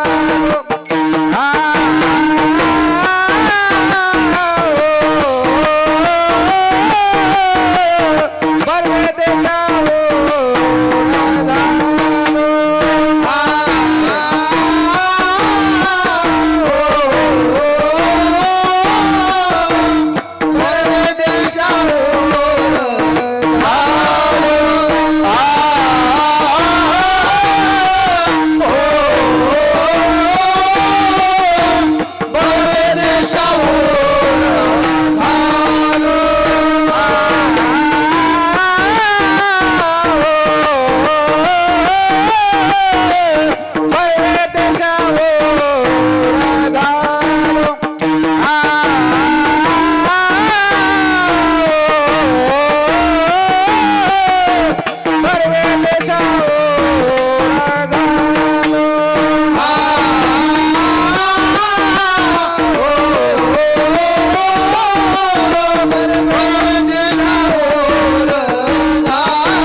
बर्वे देशावर झालो, काय बोले बोलावे. बर्वे शब्दाचा अर्थ होतो बरं झालं, देशावर झालो. म्हणजे आजपर्यंत ज्या प्रपंचाच्या देशात होतो त्या देशाला सोडून मी देशाटन करत परमार्थाच्या देशात आलो, हे बरं झालं. म्हणजे प्रपंचाची दानादिन केली आणि परमार्थाला डोक्यावर घेतलं आणि बरं झालं म्हणतात. खरं सांगा, प्रपंचाची दानादिन झाल्यानंतर लोक बरं म्हणतील? बरं म्हणता येणं शक्य आहे? नाही ना महाराज. हे सगळ्यांना नाही म्हणणं शक्य आहे, पण सगळ्यांना नाही. फार महत्वाचा विचार आहे. तुकोबरांना म्हणता आलं महाराज, त्यांचं दिवाळच निघालं. ते म्हणले बरे झाले देवा, निघाले दिवाळे. दिवाळ निघाल्यावर कोणी बरं म्हणाल का? पण तुकोबरांचे शब्द आहेत, बरे झाले देवा, निघाले दिवाळे. अशी बायको कर्कश भेटली तुकोबारायांना, सारखे भांडणच करत होती महाराज. हा, त्यांच्या तोंडातले शब्द आहेत, बरे झाले देवा बाईल कर्कशा. बायको भांडकुदळ भेटली, फार चांगलं झालं. असा एखादा माणूस मला शोधून दाखवा, त्याची बायको फार भांडकुदळ आहे, तो म्हणतो बरं झालं बायको भांडकुदळ आहे, असं सापडतो का? बायको मेली तरी सुद्धा खंत वाटली नाही. ती म्हणली बाईल मेली मुक्त झाली, देवे माया सोडविली, देवानं मायेतूनच मोकळं केलं, बरं झालं म्हणले मेली. हे बरं झालं म्हणणं शक्य आहे का महाराज? हे शक्य नाही. इथं लावायचं ते, बरं वे देशावर झालो, बरं झालं संसार सुटला, बरं झालं संसार अंतकरणातून गळून पडला, बरं झालं संसाराच्या देशातून प्रपंचाच्या देशातून परमार्थाच्या देशात आलो, बरं वे देशावर झालो. मग असं झालं, सगळे दानादिन झाले, काय पुरुषार्थ केला, काय केला? मला फार मोठी उपलब्धी झाली, फार मोठी प्राप्ती झाली. काय प्राप्त झालं? अहो, जे प्राप्त झालं ते काय असं शब्दात सांगण्यासारखं आहे का? काय बोले बोलावे, ते शब्दांच्या पलीकडचं जे प्राप्त झालं त्याचं नाव आहे परमात्मा. तो परमात्मा शब्दांच्या पलीकडचा आहे. दिसणारं जे संपूर्ण जगत आहे हे त्यांनी महाराज प्रातिभाषिक सत्तेत आहे, आणि तो परमात्मा पारमार्थिक सत्तेत आहे. पारमार्थिक सत्तेत असणाऱ्या परमात्म्यापर्यंत प्रातिभाषिक सत्तेतला कोणताच घटक जात नाही. शब्द हा प्रातिभाषिक सत्तेत मोडतो. हा संपूर्ण प्रपंच जे बायका मुलं घरदार नाव लौकिक संपदा संपत्ती जमीन जुमला या सगळ्याची सगळ्या गोष्टी प्रातिभाषिक सत्तेत आहेत, आणि तो परमात्मा पारमार्थिक सत्तेत आहे. मी अट्टहास केला परमात्मा प्राप्त करून घेण्याकरिता, आणि तो अट्टहास केल्यानंतर मला धावपळ करावी लागली, मला जावं लागलं कुठं? या प्रपंचाच्या विश्वातून, या प्रातिभाषिक सत्तेतून त्या पारमार्थिक सत्तेकडे त्यांनी मला आणि धाव घ्यावी लागली. मी धाव घेतली. काय त्याचा परिणाम झाला? ते परमतत्व मला प्राप्त झालं. सांगा ना मग कसं प्राप्त झालं? अरे पण सांगण्याकरिता तिथपर्यंत शब्द जात नाही ना. त्या परमात्म्यापर्यंत जाण्याकरिता कोणतंच प्रमाण प्रबल नाही. हा महत्वाचा मुद्दा आहे. प्रत्यक्ष प्रमाण, अनुमान प्रमाण, शब्द प्रमाण, उपमान प्रमाण, अर्थापत्ती प्रमाण आणि अनुपलब्धी प्रमाण, ही 6 प्रमाण आहेत. या 6 प्रमाणांच्या माध्यमातून परमात्म्याला शोधण्याकरिता निघालो. कोणतंच प्रमाण परमात्म्यापर्यंत जाईना. एकच प्रमाण बलवान असणारं प्रमाण आहे, त्याचं नाव आहे शब्द प्रमाण. वेद हा शब्द प्रमाण आहे. वेद परमात्म्याला सांगण्याचा प्रयत्न करू लागला, पण वेदाला सुद्धा परमात्मा कळाला नाही. वेद जया गाती श्रुती म्हणती न इति न इति. त्या श्रुतीला ती परमतत्व कळत नाही, तिथपर्यंत जाताच येत नाही. पण शब्दाचे उपकार आहेत म्हणा. शब्द हा बहुसार, उपकाराची राशी, उपकार आहेत शब्दाचे. तो शब्दच परमात्म्यापर्यंत घेऊन जातो. बराच वेळेला शब्द परमात्म्याच्या जवळ नेऊन सोडून देतो आणि निर्देश करतो, आणि निर्देश केला की कळतं हा परमात्मा आहे. फार महत्वाचा विचार आहे. प्रभू रामचंद्र वनवासाला जाण्याकरिता निघाले वडिलांच्या आज्ञेने, आणि वनवासाला गेल्यानंतर भगवती जानकी पण बरोबर आहे, दादा लक्ष्मण पण बरोबर आहे. वनातून प्रवास आहे, वनवासीच आहेत, आणि एका ठिकाणी विश्रांती करण्याकरिता झाडाखाली बसले. दोघे भाऊ बसले. त्या परिसरात असणारे जे भिल्ल होते ते सगळे भिल्ल त्यांनी महाराज प्रभू रामचंद्रांना दादा लक्ष्मणाला पाहून त्यांनी महाराज त्यांच्या जवळ आले. भिल्ल आले तशा भिल्ल स्त्रिया पण आल्या. त्या भिल्ल स्त्रिया भगवती जानकीच्या जवळ जाऊन बसल्या. दुसऱ्या झाडाखाली जानकी माता बसलेली आहे. राम लक्ष्मण एका झाडाखाली दूर बसलेले आहेत. सगळे भिल्ल त्यांच्या अवतीभोवती आहेत. आता त्या स्त्रिया होत्या ना, स्त्रियांच्या मनामध्ये उत्कंठा असते विचारपूस करण्याची. त्या बरोबर विचारतातच महाराज, काहीतरी विषय काढणार, कोणत्या तरी पद्धतीने त्या मुद्द्यापर्यंत त्या जाणारच. मग त्या भिल्ल स्त्रियांनी जानकीला विचारायला सुरुवात केली, कोण आहेस तू? फार गोड उत्तर दिलं, अयोध्या नरेश दशरथ महाराजांची मी सून आहे. इकडे का आलात? म्हणे त्यांनी आज्ञा दिली वनाला जा, म्हणून वनवासाला आलेलो आहे. मग ते कोण आहेत? सांगितलं माझे पती आणि माझे दीर आहेत.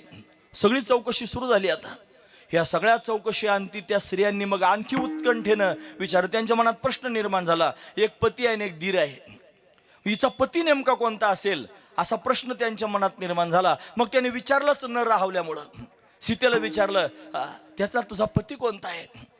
तुम्ही ऐकतात ना सर्वजण, लक्षपूर्वक ऐका. तिनं सांगायला सुरुवात केली, ते गोऱ्या रंगाचे आहेत ना, ते माझे दीर आहेत. काय म्हणले? ते गोऱ्या रंगाचे आहेत ना, ते माझे दीर आहेत. एवढंच म्हणली आणि खाली पाहू लागली. स्मित हास्य करून लाजून खाली पाहिलं. त्या भिल्लिनींना वेगळं सांगायची गरज पडली नाही की तो सावळ्या रंगाचा हिचा पती आहे म्हणून. दोघेच होते, एक पती आहे आणि एक दीर आहे.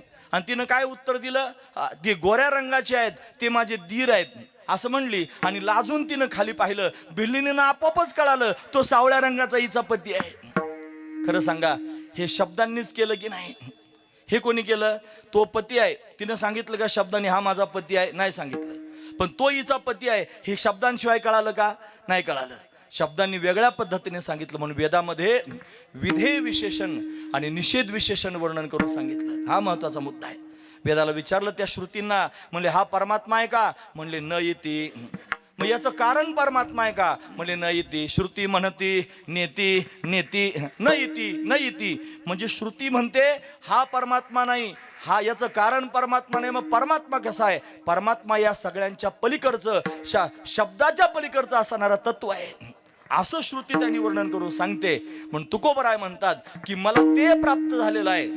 कशामुळं प्राप्त झालं? आजपर्यंत प्रपंचाच्या देशात होतो आणि शेंडी सगट बुडालो होतो, गोचडासारखा चिकटलो होतो, प्रपंचालाच टार्गेट केलं होतं, प्रपंचाला सर्वस्व समजत होतो, याच्याकरताच जन्माला आलो अशी भावना पोटात निर्माण झालेली होती.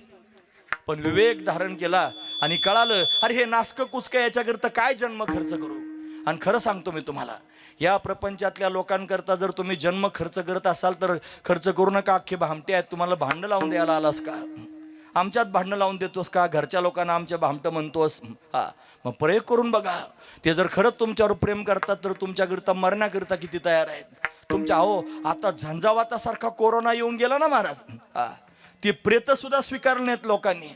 हा, ते प्लॅस्टिकच्या पिशवीत घालून आणले ना, त्याची चेन सुद्धा खोलून पाहिलं नाही, त्याचं तोंड वरतूनच पाहिलं, म्हणे घेऊन जा. एवढं जर प्रेम या लोकांचं आपल्यावर आहे. मग ज्यांच्याकरता आपण हे सगळं आयुष्य खर्च करतो हे जर तुमच्या काही कामाचे नसतील, मग काय त्यांना सोडून द्यायचं का? नाही, विवेक धारण करायचा, त्यांच्याबरोबर त्यांच्याविषयीचे कर्तव्य पूर्ण करायचे, इमानदारीनं वागायचं. आपल्या पत्नीबरोबर इमानदारीनं वागायचं, आपल्या पतीबरोबर इमानदारीनं वागायचं. आपल्या वाटेला आलेले सगळे कर्म धर्माला अनुसरून त्यांनी करायचे, धर्ममय जीवन जगायचं. कुठंच त्यांनी कोणती त्रुटी पडू द्यायची नाही. एवढं प्रेम आईवर करायचं की तिच्या तोंडातून शब्द बाहेर पडला पाहिजे, माझ्या मुलासारखा मुलगा कोणालाच नसेल. एवढं प्रेम बायकोवर केलं पाहिजे की त्या बायकोनं सगळ्या लोकांच्या समोर छातीला हात लावून सांगावं माझ्या नवऱ्यासारखा नवरा कोणालाच मिळाला नसेल. तुम्हाला दोन तोंडाचा बाबा होता. एकीकडे म्हणतो त्यांच्याविषयीचं प्रेम काढून टाका आणि दुसरं म्हणतो त्यांच्यावर प्रेम करा. मला एवढंच सांगायचं, प्रेम काढून टाका म्हणजे त्यांना हिणवू नका, त्यांना दुखवू नका, त्यांना त्रस्त करू नका. त्यांच्याबरोबर जे तुमचे कर्तव्य आहेत ते सगळे तंतोतंत पूर्ण करा आणि ते प्रेमानं पूर्ण करा. पण तुमच्या चित्ताचा विषय, तुमची वृत्ती त्या प्रपंचात गुंतून न ठेवता तुम्ही परमार्थाच्या ठिकाणी जडून ठेवा. याला देशावर होणं असं म्हणतात. तुकोबाराय म्हणले बस मी हेच केलं, बरं वे देशावर झालो, बरं झालं देशावर झालो, याच्यातून वेगळा झालो. त्याचा परिणाम काय झाला? काय बोले बोलावे, काय शब्दांनी वर्णन करून सांगता येत नाही असा परिणाम प्राप्त झाला. हो पण झालं काय ते तर सांगाल ना. ते म्हणले काही नाही, देशावर झाल्याचा परिणाम मला लाभ झाला आणि त्या लाभानं त्यांनी महाराज मला जे प्राप्त करून घ्यायचं होतं ते प्राप्त झालं. म्हणजे दुसरा लाभ प्राप्त झाला. एक लाभ जीवनात आला आणि त्या लाभाचा परिणाम दुसरा लाभ प्राप्त झाला. काय लाभ प्राप्त झाला? मला भगवंताचं दर्शन प्राप्त झालं आणि त्या भगवंताच्या दर्शनानं माझा जीव झाला, म्हणजे संतुष्ट झाला. लाभानं लाभापर्यंत गेलो आणि संतुष्ट झालो. महाराज सांगतात लाभे लाभ दुनावला, लाभे लाभ दुनावला, लाभे लाभ दुनावला, लाभे लाभ दुनावला, लाभे लाभ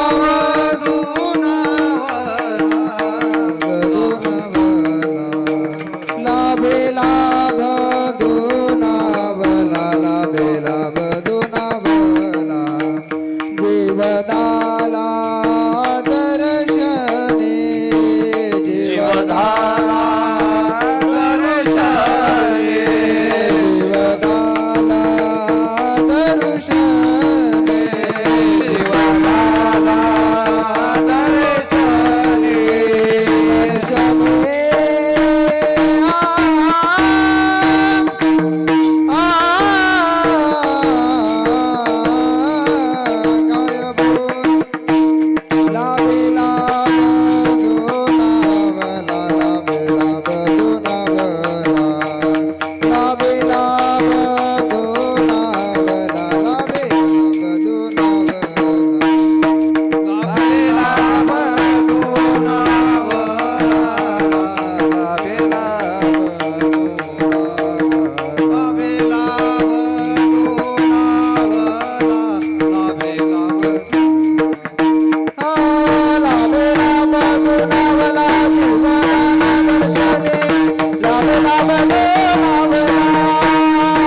विवेक अंतकरणात निर्माण झाल्या कारणाने संसाराचं नश्वरत्व कळालं होतं आणि परमात्म्याच्या प्राप्तीचं महत्त्व कळालं होतं. म्हणून मी प्रवासाला निघालो. कशाकरिता? परमात्म्याच्या प्राप्तीकरिता.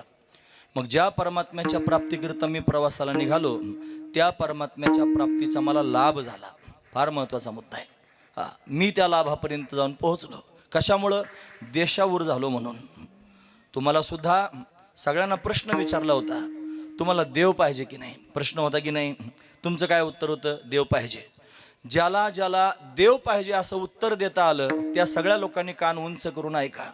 तुम्हाला जर देव पाहिजे असेल तर तुकोबारायांच्या शब्दानुसार तुम्हाला देशावर व्हावं लागेल.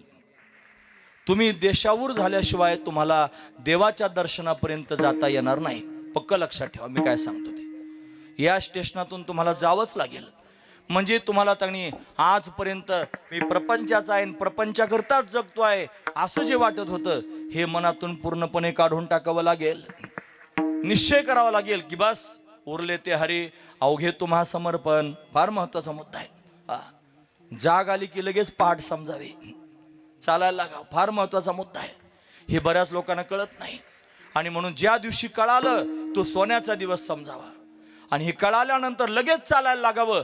ते त्याच्या जीवनातलं विशेषत्व आहे. फार महत्वाचा मुद्दा आहे. तुम्हाला देशावर व्हावं लागेल. म्हणजे तुम्हाला या प्रपंचाच्या देशातून तुमचं चित्त काढून परमार्थात घालावं लागेल. एका माणसानं कबीर महाराजांना प्रश्न विचारला, महाराज तुम्ही प्रपंचात राहून परमार्थ करता, कसं काय तुम्हाला प्रपंचात राहून परमार्थ करता येतो? सांगा तरी. प्रश्न विचारला. चल म्हणले तुला सांगतो. रस्त्यानं चालायला लागले. एक शेतकरी त्यांनी काम करत होता. तो रोप लावत होता. रोप आणतात की नाही गड्ड्या, रोपाच्या इकडून उचलायचं आणि तिकडं लावायचं वाफ्यामध्ये, असं रोप लावत होता. त्या रोप लावणाऱ्या त्यांनी शेतकऱ्याला पाहिलं आणि कबीर महाराज त्याला मदत करायला लागले.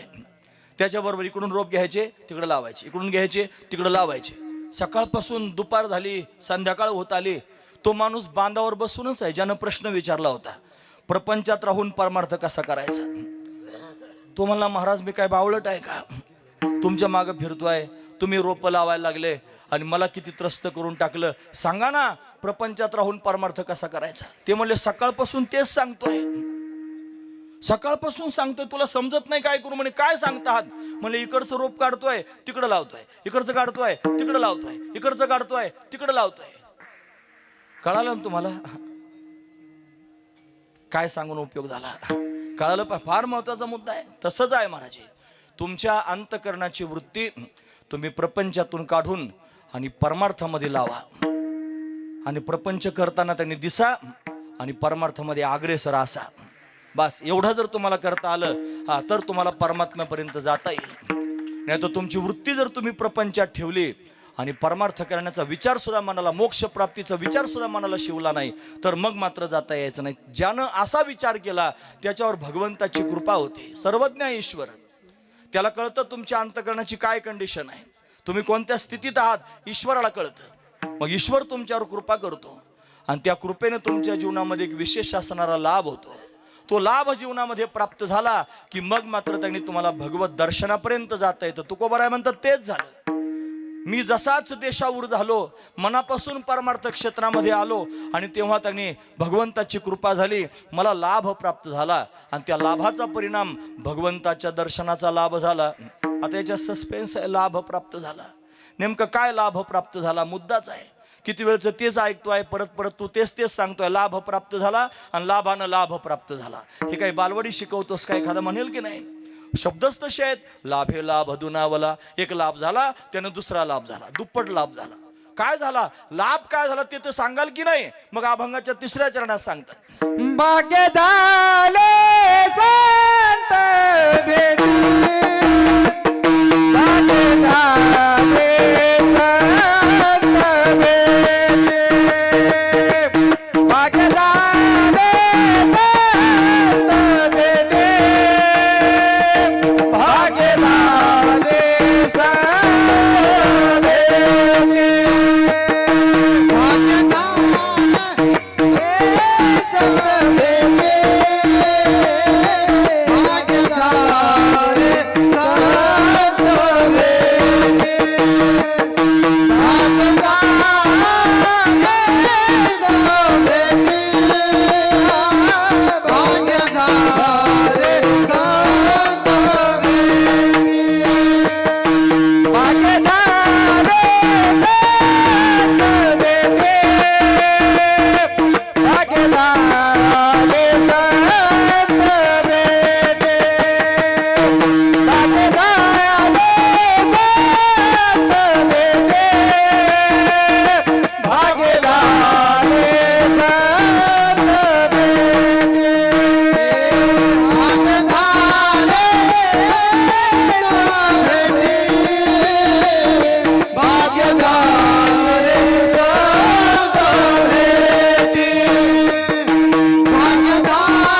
लाभ झाला, सारखं म्हणता लाभ झाला. काय लाभ झाला? म्हणजे लाभ झाला आणि लाभानं दुसरा लाभ झाला. किती वेळचं तेच ऐकतोय. सांगा ना महाराज काय लाभ झाला? किती वेळ त्यांनी सस्पेन्स ठेवणार आहात? मग सांगितलं, माझ्या भाग्यानं मला संतांची भेट झाली, हा सगळ्यात मोठा लाभ आहे मानवीय जीवनामध्ये. आणि मोक्ष प्राप्तीकरिता संतांच्या भेटीची नितांत गरज आहे. जर संत जीवनामध्ये आले नाहीत तर मोक्षापर्यंत स्वतःच्या मनानं जाता येणार नाही. मनोमार्गे गेला तो तेथेची मुकला, असं आहे ना. मनाच्या मार्गानं तिथपर्यंत जाता यायचं नाही. पण परमात्म्यापर्यंत जर जायचं असेल तर तुम्हाला संतांच्या भेटीची गरज आहे. संत ज्या दिवशी जीवनामध्ये येतील, आजच्या कीर्तनाचं हे मूळ आहे. गुरुपौर्णिमेच्या निमित्तानं कीर्तन आहे ना, पण या चरणामध्ये त्याचं गूढ दडलेलं आहे. आपल्या सर्वांना त्यांनी गुरुपौर्णिमा फार महत्त्वाची वाटते. का बरं गुरुपौर्णिमा महत्त्वाची वाटते? त्याचं कारण पण ऐकून घेतलं पाहिजे. गुरु म्हणजे काय हो? गुरुगीतेमध्ये गुरुचं वर्णन करताना असं म्हणलंय, गुकारस्तांधकारोस्ते ऋकारत्तनिरोधकः. गु शब्दाचा अर्थ घ्यायचा अंधार आणि ऋ शब्दाचा अर्थ घ्यायचा अंधार घालवणारा. आपल्या जीवनातला अज्ञानाचा अंधार घालवणारा जो आहे त्याला गुरु असं म्हणत जावं. तो गुरु जोपर्यंत आपल्या जीवनामध्ये प्राप्त होणार नाही आणि तोपर्यंत आपण उद्धारापर्यंत जाणार नाही, हा तेवढाच महत्त्वाचा मुद्दा आहे. आणि म्हणून त्यांनी गुरूंची प्राप्ती होणं, संतांची प्राप्ती होणं गरजेची गोष्ट आहे. म्हणून संत प्राप्ती झाली पाहिजे. कधी होईल संतांची प्राप्ती? जेव्हा तुम्ही देशावर व्हाल. माझ्या शब्दांबरोबर प्रवास करा, कंटाळून जाऊ नका. हे बघा 4 चरणाचा अभंग असतो. 3 चरण तर झालेले आहेत, 4थं कधी होऊ शकतं? वेळेच्या आत 3 चरण झाले, 9 आत्ताशी वाजलेले आहेत, आत्ताशी. आणि डॉक्टरांना माझा आजार कळाला, त्यांनी फॅन आणला, त्याच्यामुळे अजून असू द्या. म्हणून संत जीवनात आले पाहिजेत. कधी संत जीवनात येतील थोडक्यात सांगतो, चिंता करू नका. हे बघा, ज्या दिवशी तुमचं अंतकरण खरोखर शुद्ध भावनेनं परमार्थ करण्याकरिता तयार झालं, म्हणजे तुम्ही देशावर झाले. हा महत्वाचा मुद्दा आहे. असा बाहेरून परमार्थ तर किती लोक करतात. हुरग हुरण पंढरपूर कितीतरी लोकांचं असतं. पंढरपूरला लाखो लोक असतात. काय सगळेच देवा करता जातात का? कोणी हाऊस म्हणून जातं, कोणी नवस म्हणून जातं, कोणी काही गावसायलाच जातं. अशा लोकांची फार विचित्र. आमच्याकडे एक महिला पाहिली मी, ती जातानाच त्यागणी महाराज तरतूद करून जाते. तिच्याकडं फार मोठं बाचका असतं आणि त्याच्यात काय असतं, त्याच्यात एक पिशवी असते मोठी, आणि त्या पिशवीमध्ये जर शोधून पाहिलं तर त्याच्यात अजून एक पिशवी असते. अजून त्या पिशवीत शोधलं की त्याच्यात अजून एक पिशवी असते. आमचे इंदोरीकर महाराज म्हणतात पिशीत पिशी. असे एखाद्या एक पिशव्याच असतात नुसत्या. काय करायचं? आळंदीवरून एकदा प्रस्थान झालं की मग मात्र त्यांनी दिंडी पुण्यात जाते. पुण्यात 2 दिवस मुक्काम असतो. पुणेकर फार जीव ओतून वारकऱ्यांची सेवा करतात. मग कोणी रेनकोट देतो, कोणी ब्लँकेट देतो, कोणी चप्पल देतो, कोणी छत्री देतो. पिशव्या काय कामाच्या आहेत? जे जे दिलं ते एक पिशवी त्यांनी भरली की दुसरी काढायची, दुसरी भरली की तिसरी काढायची. आणि 2 दिवसाचा मुक्काम पुण्यातला पूर्ण झाला की मग तिला आपोआप थंडी ताप यायचा. मग तिनं काय मुद्दा सांगायचा, हे बघा मला फार त्रास होतोय, फार थंडी ताप आलेला आहे, आणि आता अशा कंडिशनमध्ये जर मी इथं राहिले तर माझ्यामुळे इतरांना सुद्धा त्रास होऊ शकतो. मग दुसऱ्याला त्रास देणं योग्य नाही, त्यापेक्षा मी घरी गेलेली चांगली. तुम्ही ऐकता सर्वजण. मग उचलत नाही एवढ्या पिशव्या घ्यायच्या आणि घर गाठायचं. याला गौशे म्हणायचं. हौशे, नवशे, गौशे अशी फार लोक असतात. बाहेरून परमार्थाचं नाटक करणारे जगामध्ये फार खचून भरलेले आहेत. जे ऊपर से तो खूप बनी वक्ते बाबा म्हणायचे, अंदर की राम जाने. मला पहान पान फुलवा. आमच्यासारखे त्यांनी बाहेरून फार छान दिसतात, आतमधलं त्यांनी काय माहिती तुम्हाला काय असेल ते ईश्वरालाच माहिती आहे फक्त, ते दुसऱ्या कोणालाच माहीत नाही. म्हणून त्यांनी कोण कोणाची समीक्षा कशी करू शकतो. म्हणून सगळ्यात महत्त्वाचा मुद्दा आहे. इथं त्यांनी महाराज ईश्वराची कृपा होते. कधी होते? तुम्ही देशावर झाल्यानंतर होते. म्हणजे तुमच्या अंतकरणामध्ये प्रपंचाविषयीचं नश्वरत्व कळालं आणि परमात्म्याच्या प्राप्तीचं महत्त्व कळालं. मी सुटसुटीच सांगतोय, कळण्यासारखं महत्त्वाचा मुद्दा आहे. याच्यात जर प्रश्नोत्तराचे कार्यक्रम घेतले ना तर भोळ्यातला भोळा सुद्धा उत्तर बरोबर देईल, एवढं सुटसुटीत करून सांगितलंय. हा महत्त्वाचा मुद्दा आहे. देशावर होणं म्हणजे प्रपंचाच्या देशातून निघणं आणि परमार्थाच्या देशात येणं. का बरं? प्रपंच नश्वर आहे हे कळालं आणि परमात्मा सत्य आहे आणि तोच प्राप्त करून घेण्याकरिता मनुष्य शरीर मिळालंय हे कळालं. म्हणून परमात्म्याच्या प्राप्तीकरिता निघालो. जो परमात्म्याच्या प्राप्तीकरिता शुद्ध अंतकरणाने निघाला, परमात्म्याला कळतं की हा शुद्ध अंतकरणाने निघालेला आहे. मग देव काय करतो? आपणची देव होय गुरु. गुरुपौर्णिमा आहे ना, म्हणून देव स्वतःच गुरु होतो. गुरु शोधायला जायची तुम्हाला आवश्यकता नाही. तुम्ही श्रीमद भागवत कथा ऐकणारी माणसं आहात. राजा परीक्षिताला मरणाचा शाप प्राप्त झाला. 7 दिवसात मरण्याचा शाप प्राप्त झाला. राजानं त्याच क्षणाला ज्ञानोबऱ्यांची उवीत जणू काय पाठ केली होती. झडझडोनी वहिला निघ ये भक्तीची वाटे लाग, जिया पावसी अव्यंगनेच धाम माझे. राजानं काही क्षणात त्यांनी महाराज निर्णय केला. आणि निर्णय करून त्यांनी महाराज काय केलं असेल तर आपला संपूर्ण प्रपंच आपल्या पत्नीच्या मुलाच्या स्वाधीन करून दिला. जन्मेजयाला बोलावलं, इरावतीला बोलावलं आणि आपलं संपूर्ण त्यांनी महाराज वैभव त्यांच्या हातात देऊन टाकलं.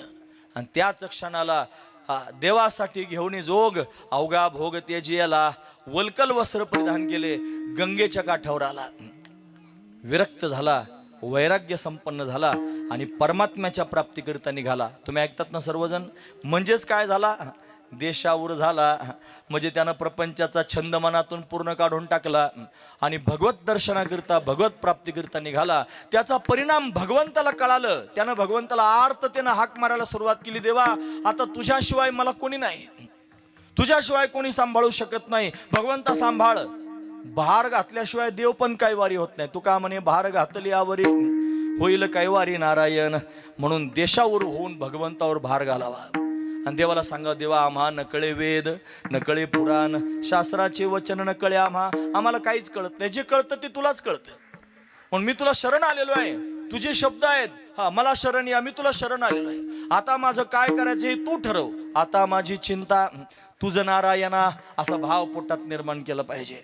आणि हा भाव निर्माण करून आपलं जीवन भगवंताच्या समोर नेऊन ठेवलं की मग या जीवनाला कशी दिशा द्यायची आणि त्याच्यापर्यंत कसं घेऊन जायचं हे आपण ठरवायचं नाही, हे तो ठरवतो.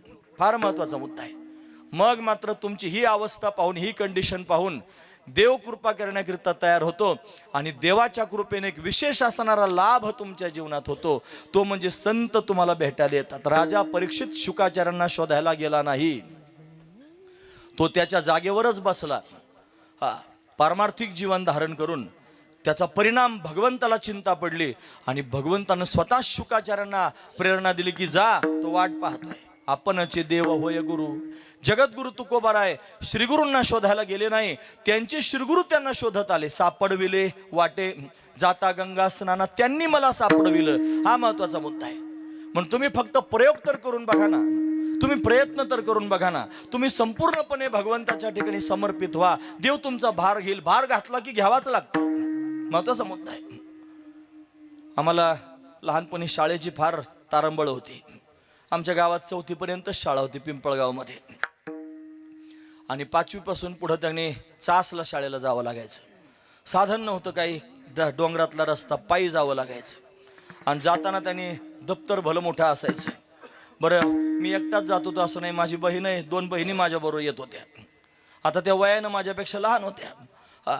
शाळेत गेलं की 4:30 वाजता चासमध्ये शाळा सुटायची. 5 किलोमीटर अंतर होतं. 4:30 वाजता दप्तर उचलायचं, चालायला लागायचं.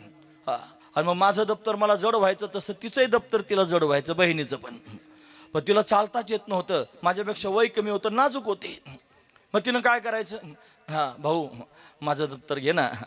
मग तिला म्हणायचं, अरे माझंच मला जड झालं, तुझं कुठून घेऊ? नाही घे ना. पण मी नाही घेणार असं म्हणलं की मग तिने युक्ती करायची.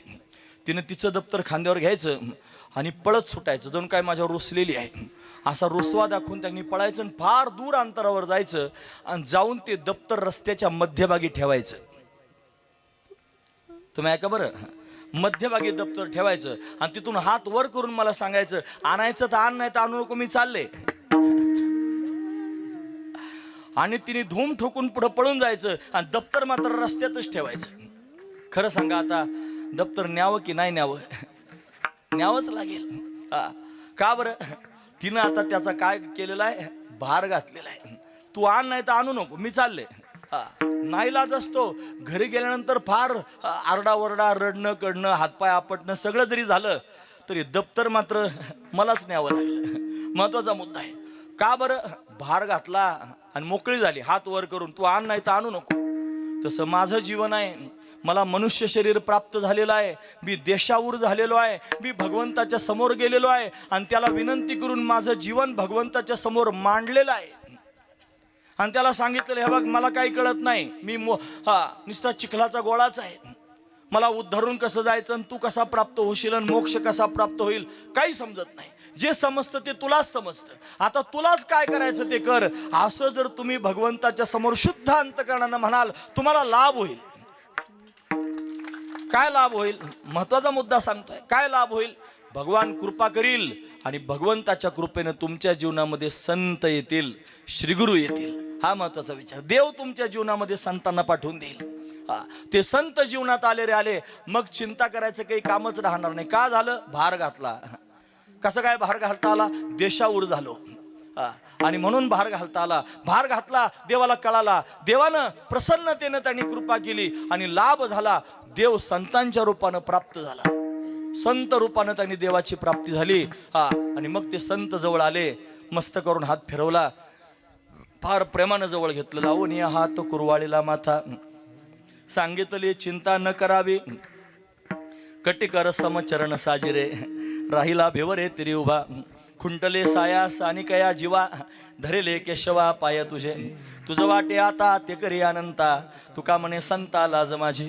त्यांनी मला तुला दाखवलेलं आहे म्हणून मी तुझ्या चरणाला त्यांनी मिठी घातलेली आहे. ते संत काय करतात आल्यानंतर? तर ते भगवंताची प्राप्ती करून देतात, भगवंताच्या दर्शनापर्यंत घेऊन जातात. हा संतांचा अधिकार आहे. म्हणून देशावर झालो, भगवंतावर भार घातला, भगवान गुरुरूपानं माझ्या जीवनामध्ये प्राप्त झाला, म्हणजे मला लाभ झाला. पहिला लाभ झाला संतांच्या दर्शनाचा लाभ. आणि संतांच्या दर्शनानं काय झालं असेल तर भगवंताचं दर्शन झालं, म्हणजे लाभाने लाभ दुप्पट झाला. लाभे लाभ दुनावला. बस. आणि काय दुप्पट झाला? देव भेटला. मग देवाच्या भेटीनं काय झालं? ते म्हणले जीव झाला दर्शने, झाला म्हणजे संतुष्ट झाला. मला आता संतुष्टता प्राप्त झालेली आहे. का? मला दर्शन झालेलं आहे. कोणाचं? मला प्रत्यक्ष भगवंताचं दर्शन झालं. भगवंताच्या दर्शनाचा लाभ झाला. का झाला?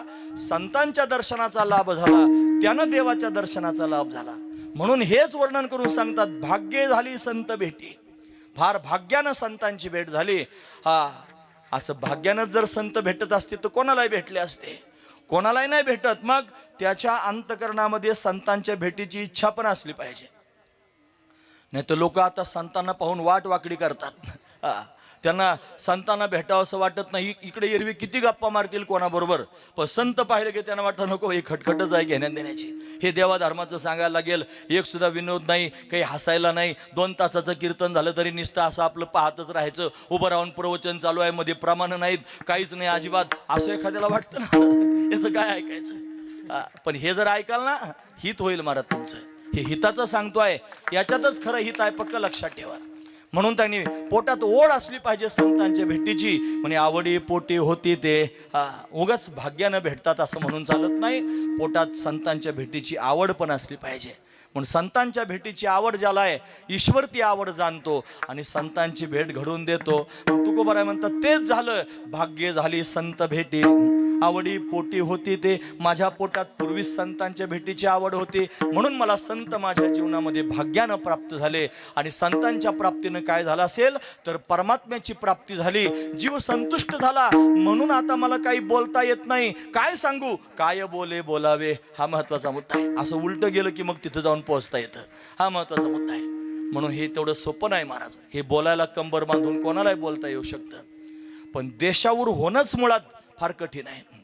प्रपंचातून बाजूला पडणंच मुळात फार कठीण आहे. या प्रपंचाच्या गर्दीतून निघालीच पंढरपूरला जायला बाई. शेजारणीनं हवा भरली, हवा फार वाईट असते. चलच म्हणली पंढरपूरला. मग निघालीच बळजबरीनं पंढरपूरला जाण्याकरिता निघाली. मनात नाही तिच्या पंढरपूरला जावंसं, पण निघालीच. हवा चालली पंढरपुरा, निघाली महाराज ती. काही बघा असे पंढरपूरला जाताना दिंडीच्या मागे राहणारे जे लोक असतात किंवा काही महिला असतात, त्यांच्या मनानं तयार केलेले भजनं गाणे म्हणतात महाराज. खरं सांगतो, अभंग पुढे म्हणणारे म्हणतात टाळ घेऊन, जे मोकळे चालतात ना त्यांचे भजन वेगळेच असतात. एक भजन ऐकलं मी मागच्या वेळेला त्यांनी दिंडीमध्ये, या शेजारणीनं बरं नाही केलं ग बाया, मला पंढरीला नेलं ग बाया. या शेजारणीनं बरं केलं नाही म्हणले. काय करावं, पंढरपूरला जावंच वाटत नव्हतं पण बळच निघाली, वेशीपर्यंत गेली. तिथून परत घरी आली. सुनबाईला काय आत्याबाई तुम्ही पंढरपूरला जाण्याकरिता निघाले. ऐक म्हणली, जर मी पंढरपूरला गेल्यानंतर एखादा गोसावी आला तर त्याला चुकून सुद्धा घरातलं काय देऊ नकोस. त्याला सांग सासू पंढरपूरला गेलेली आहे, ती आल्यावर ये, पण तू देऊ नकोस. फार महत्वाचा मुद्दा. तरी तिचं मन भरत नाही. परत म्हणायला लागली, हे बघ म्हणली, माझ्या हातीचा कलवडू मज वाचून नको. कलवड लोकांना कळतच नाही आता. कलवड म्हणजे काय, गवऱ्या थापायच्या, त्या उन्हात चांगल्या वाळवायच्या आणि वाळवून त्यांनी त्या एकावर एक चांगल्या रचायच्या आणि त्याला शेणानं चांगलं सारवून घ्यायचं. ते गोल गरगरीत असतं आणि बायका आकर्षक तयार करतात, त्याला कलवड म्हणतात. तिनं त्या सुनबाईला सांगितलं, माझ्या हातीचा कलवडू माझं वाचवणे नको फोडू, माझ्याशिवाय फोडू नको, मला मागे येईपर्यंत दुसरं काही इंधन वापर, पण माझ्या हातच्या गवऱ्या फोडायच्या नाहीत. इतका जीव तिचा प्रपंचात अडकला. तुकोबारांनी विनोदानं सांगितलंय. आणि शेवटी त्यांनी सांगून थकली आणि वेशीपासून परत मागे आली. ती म्हणली, मुले लेकरे घरदार हेच माझे पंढरपूर, हे माझी मुलं, हे माझे लेकरन, हे घरदार, हेच माझं पंढरपूर आहे. तू जा म्हणली. रुसली तर रुसली, म्हणली नाही बोलायची माझ्याशी, बोलू नको, पण मी पंढरपूरला येणार नाही. हा महत्वाचा मुद्दा. का बरं हे झालं असेल?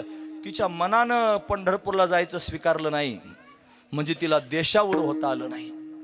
विनोदाचा भाग सोडून द्या. तुमच्या मनाला विचारा, तुम्हाला खरंच प्रपंच सोडावासा वाटतो का? तुमच्या मनाला प्रश्न विचारा की खरंच परमात्म्याची प्राप्ती करून घ्यायची आहे का? ज्याला परमात्मा प्राप्त करून घ्यायचा त्याला दुसरं कोणतंच ऑप्शन नाही. एकच ऑप्शन आहे, हे सोडल्याशिवाय तो भेटत नाही. त्याच्या संसार वासना, मग कृष्ण दर्शन लालसा. त्याची गोपिकांना सगळं सोडावं लागलं, तेव्हा त्यांनी परमात्म्यापर्यंत जाता आलं. फार व्याकुळ झाल्या तो निघून गेल्यानंतर.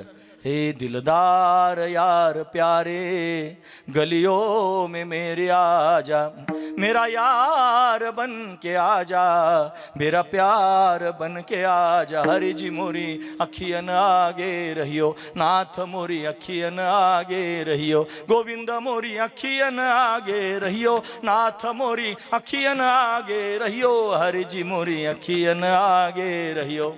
फार दिव्य भाव आहे. प्रपंचाची दानादीन केली तेव्हा कृष्णाचं दर्शन झालं, म्हणजे देशावर झाल्या. हा महत्वाचा मुद्दा आहे. असं नाही होता येत. म्हणून त्यांनी भगवंताची कृपा प्राप्त करून घेण्याकरिता, भगवत दर्शनापर्यंत जाण्याकरिता, जीवपणा घालवण्याकरिता, ज्ञान प्राप्त करून घेण्याकरिता, मोक्ष स्वरूपाची प्राप्ती करून घेण्याकरिता फार श्रम करावे लागतात. हे सोडण्याकरिता फार श्रम करा. कोणाची बायको मरू नये, पण त्यांनी बायको मरण्याची कल्पना तरी माणूस सहन करू शकतो का? खरं सांगा. तुमच्या मनाला विचारा प्रश्न. असं अमंगल अभद्र बोलत जाऊ नये. किती अभद्र वाटतं. मरहा बोलणं साहते, मेलियावरी तरी रडती. बायको मरावी ही कल्पना पण सहन होत नाही. मुलगा मरावा अशी कल्पना पण कोणाला सहन होत नाही. मग कल्पना सहन होत नाही तर मरण कधी सहन करतील? हा महत्वाचा विचार आहे. म्हणजेच आपल्याच्यानं हे सहजासहजी सुटण्यासारखं नाही. हे सोडण्याकरिता श्रम करावे लागतात. महत्वाचा मुद्दा आहे. तुकोबरायांनी देशावर झाले म्हणजे श्रम केले आणि सगळ्या प्रपंचाला कष्टानं बाजूला केलं. अंतकरणातून परमात्म्याच्या प्राप्तीकरिता निघाले. ऐसी कर्मसाम्य दशा होय जेथ विरेशा, तै सद्गुरू आपैसा भेटेची की. अशी अवस्था निर्माण झाली. मग श्री गुरु भेटले, मग भगवंताच्या दर्शनापर्यंत गेले. जीव झाला दर्शने. आता बोलता सुद्धा येत नाही शब्दांना, अशी अवस्था प्राप्त झाली. कशामुळं? फक्त त्यांनी देशावर होण्याचे श्रम केले म्हणून. पण महाराज म्हणतात, जेवढे श्रम केले, जेवढे कष्ट घेतले, ते सगळेचे सगळे कष्ट वायाला गेले नाही. ते सगळे कष्ट त्यांनी फळाला आले आणि परमात्म्याच्या दर्शनापर्यंत जाता आलं. तुका म्हणे श्रम केला, तुका म्हणे श्रम केला, तुका म्हणे श्रम केला, तुका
श्रम केला, अवघा आला फळासे श्रम केला. म्हणले श्रम करणं म्हणजे कष्ट घेणं, फार महत्वाचा मुद्दा आहे. सगळ्याच ठिकाणी कष्ट आहेत.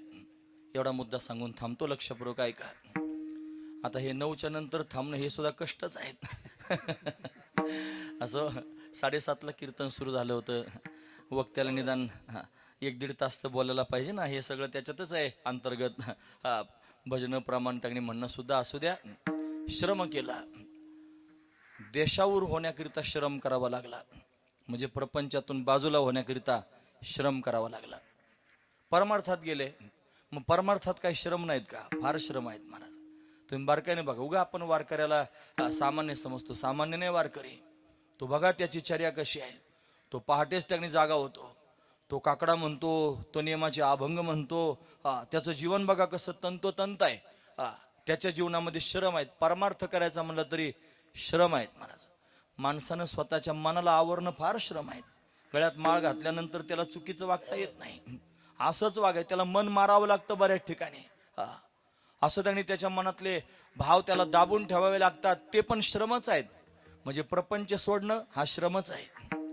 त्याच्यानंतर परमार्थामध्ये त्यांनी तंतोतंत परमार्थ करणं हा पण श्रमच आहे. त्याच्यामध्ये सुद्धा त्यांनी संतांची भेट प्राप्त करून घेणं हा पण श्रमच आहे. संतांच्या भेटीनंतर त्यांनी सांगितलेली साधना करून भगवंताचं दर्शन प्राप्त करून घेणे तिथं सुद्धा श्रमच आहे. हे सगळेचे सगळे श्रम आहेत. आणि हे तुम्हाला जर देव प्राप्त करून घ्यायचं असलं तर करावेच लागतील. तुम्हाला याच्यातून बाजूला पडावं लागेल, तुम्हाला परमार्थ करावा लागेल, तुम्हाला संत भेटावे लागतील, तुम्हाला साधना करावी लागेल, तुम्हाला परमात्मा प्राप्त करून घ्यावा लागेल. एवढे श्रम तुम्हाला करावे लागतील. आणि असे श्रम त्यांनी केल्यानंतर मग तुमच्या तोंडातून शब्द बाहेर पडतील. काय बोले बोलावे. आता काय बोलावं? जे प्राप्त करून घ्यायचं ते प्राप्त झालं. हे कोणामुळं प्राप्त झालं? एकट्या श्रीगुरूंमुळं प्राप्त झालं. ते श्रीगुरु जीवनामध्ये आले पाहिजेत, त्यांची कृपा झाली पाहिजे, मग भगवंताच्या प्राप्तीपर्यंत जाता येत असतं. आणि म्हणून देशावर व्हा, स्वतःला देवाच्या समोर ठेवा, संपूर्ण भार देवावर घाला. देवा आता तूच माझा त्याने निर्णय कर असं म्हणा. परमात्मा श्रीगुरूंच्या रूपानं येईल, मग श्रीगुरु तुमच्यावर कृपा करतील. आणि श्रीगुरूंची कृपा प्राप्त झाल्यानंतर तुम्हाला भगवंताचं दर्शन प्राप्त होईल. आणि त्या दर्शनानं तुम्ही संतुष्ट व्हाल. बस या मुद्द्यापर्यंत आहे. तुकोबाराय म्हणतात, मी असा श्रम केला, माझा श्रम फळाला आला आणि मला संत भेटून संतांच्या माध्यमातून देव प्राप्त झाला. माझा त्याने जीव शांत झाला, संतुष्ट झाला. आता मला काही बोलायचं शिल्लक राहिलं नाही. महत्वाचा मुद्दा आहे. हे संतांच्या दर्शनाचं फल आहे. म्हणून संतांकडे पाहत असताना निवळ प्रपंचाच्या दृष्टीने पाहू नये. प्रपंच पूर्ण करण्याकरिता संतांकडे त्यांनी अशा पद्धतीने पाहणारी लोक हे त्यांनी निवळ प्रपंचात गुंतलेले लोक आहेत. जे त्याच्यातून बाहेर पडले आहेत ते प्रपंच मागत नाहीत, देव मागण्याचा प्रयत्न करतात. ते भाग्यवान आहेत. असं भाग्यवान व्हा आणि भगवंताच्या प्राप्तीकरिता अट्टहास करा. कोणी कोणी असा अट्टहास केला असेल तुम्हाला माहिती आहे का? सांगू का? अजून 5-10 मिनिटं सांगू? हो तुम्ही खुश आहात. मागचे सगळे सांगू का? सांगू? हे ज्ञानेश्वर माऊली, ज्ञानराज माऊली तुकाराम, ज्ञानेश्वर माऊली, ज्ञानराज माऊली तुकाराम, ज्ञानेश्वर माऊली, ज्ञानराज माऊली तुकाराम, ज्ञानेश्वर माऊली, ज्ञानराज माऊली तुकाराम, ज्ञानेश्वर माऊली, ज्ञानराज माऊली तुकाराम, ज्ञानेश्वर माऊली, ज्ञानराज माऊली तुकाराम. शुक सनकादिक नारद तुंबर ज्ञानोबा तुकाराम, आद्य जगद्गुरु शंकराचार्य ज्ञानोबा तुकाराम. सनकादिक नारद तुंबर ज्ञानोबा तुकाराम, आद्य जगद्गुरु शंकराचार्य ज्ञानोबा तुकाराम. शुक सनकादिक नारद तुंबर ज्ञानोबा तुकाराम, आद्य जगद्गुरु शंकराचार्य ज्ञानोबा तुकाराम. शुक सनकादिक नारद तुंबर ज्ञानोबा तुकाराम, आद्य जगद्गुरु शंकराचार्य ज्ञानोबा तुकाराम.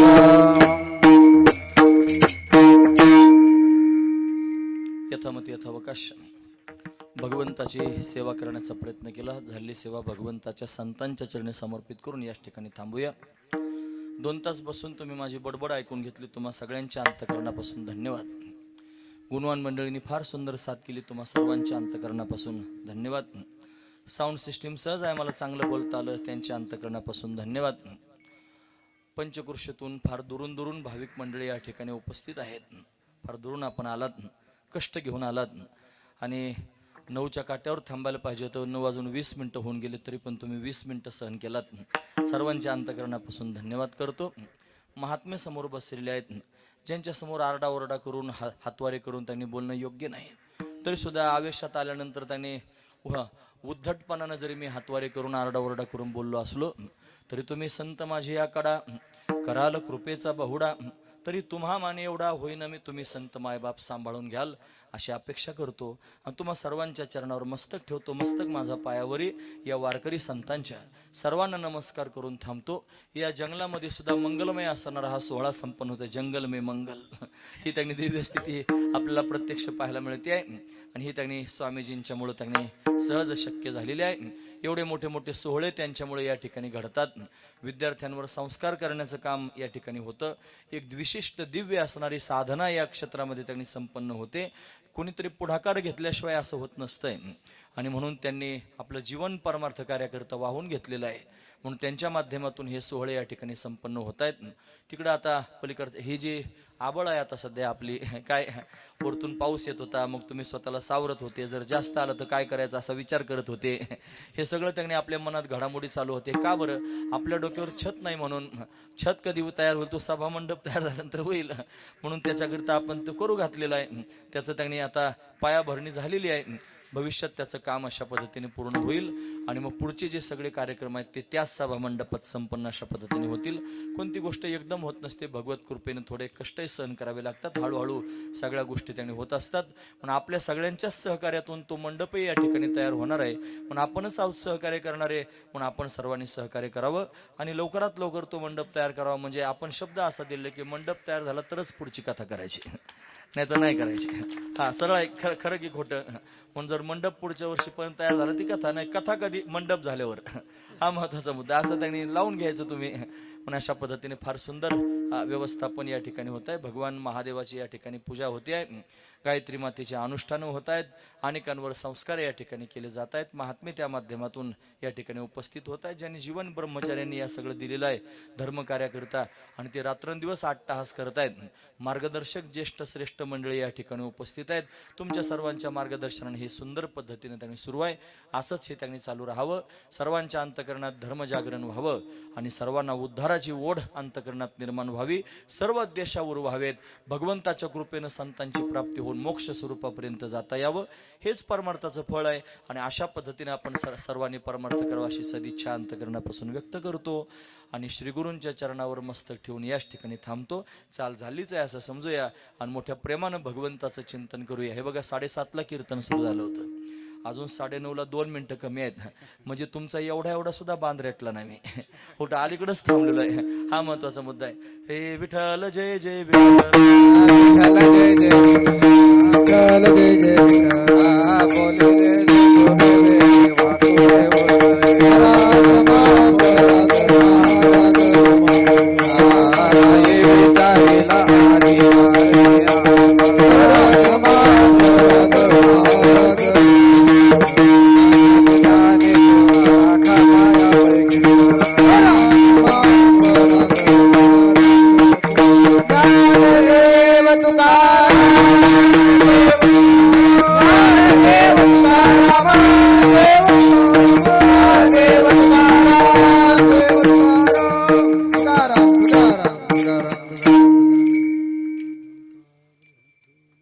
रामकृष्ण हरी.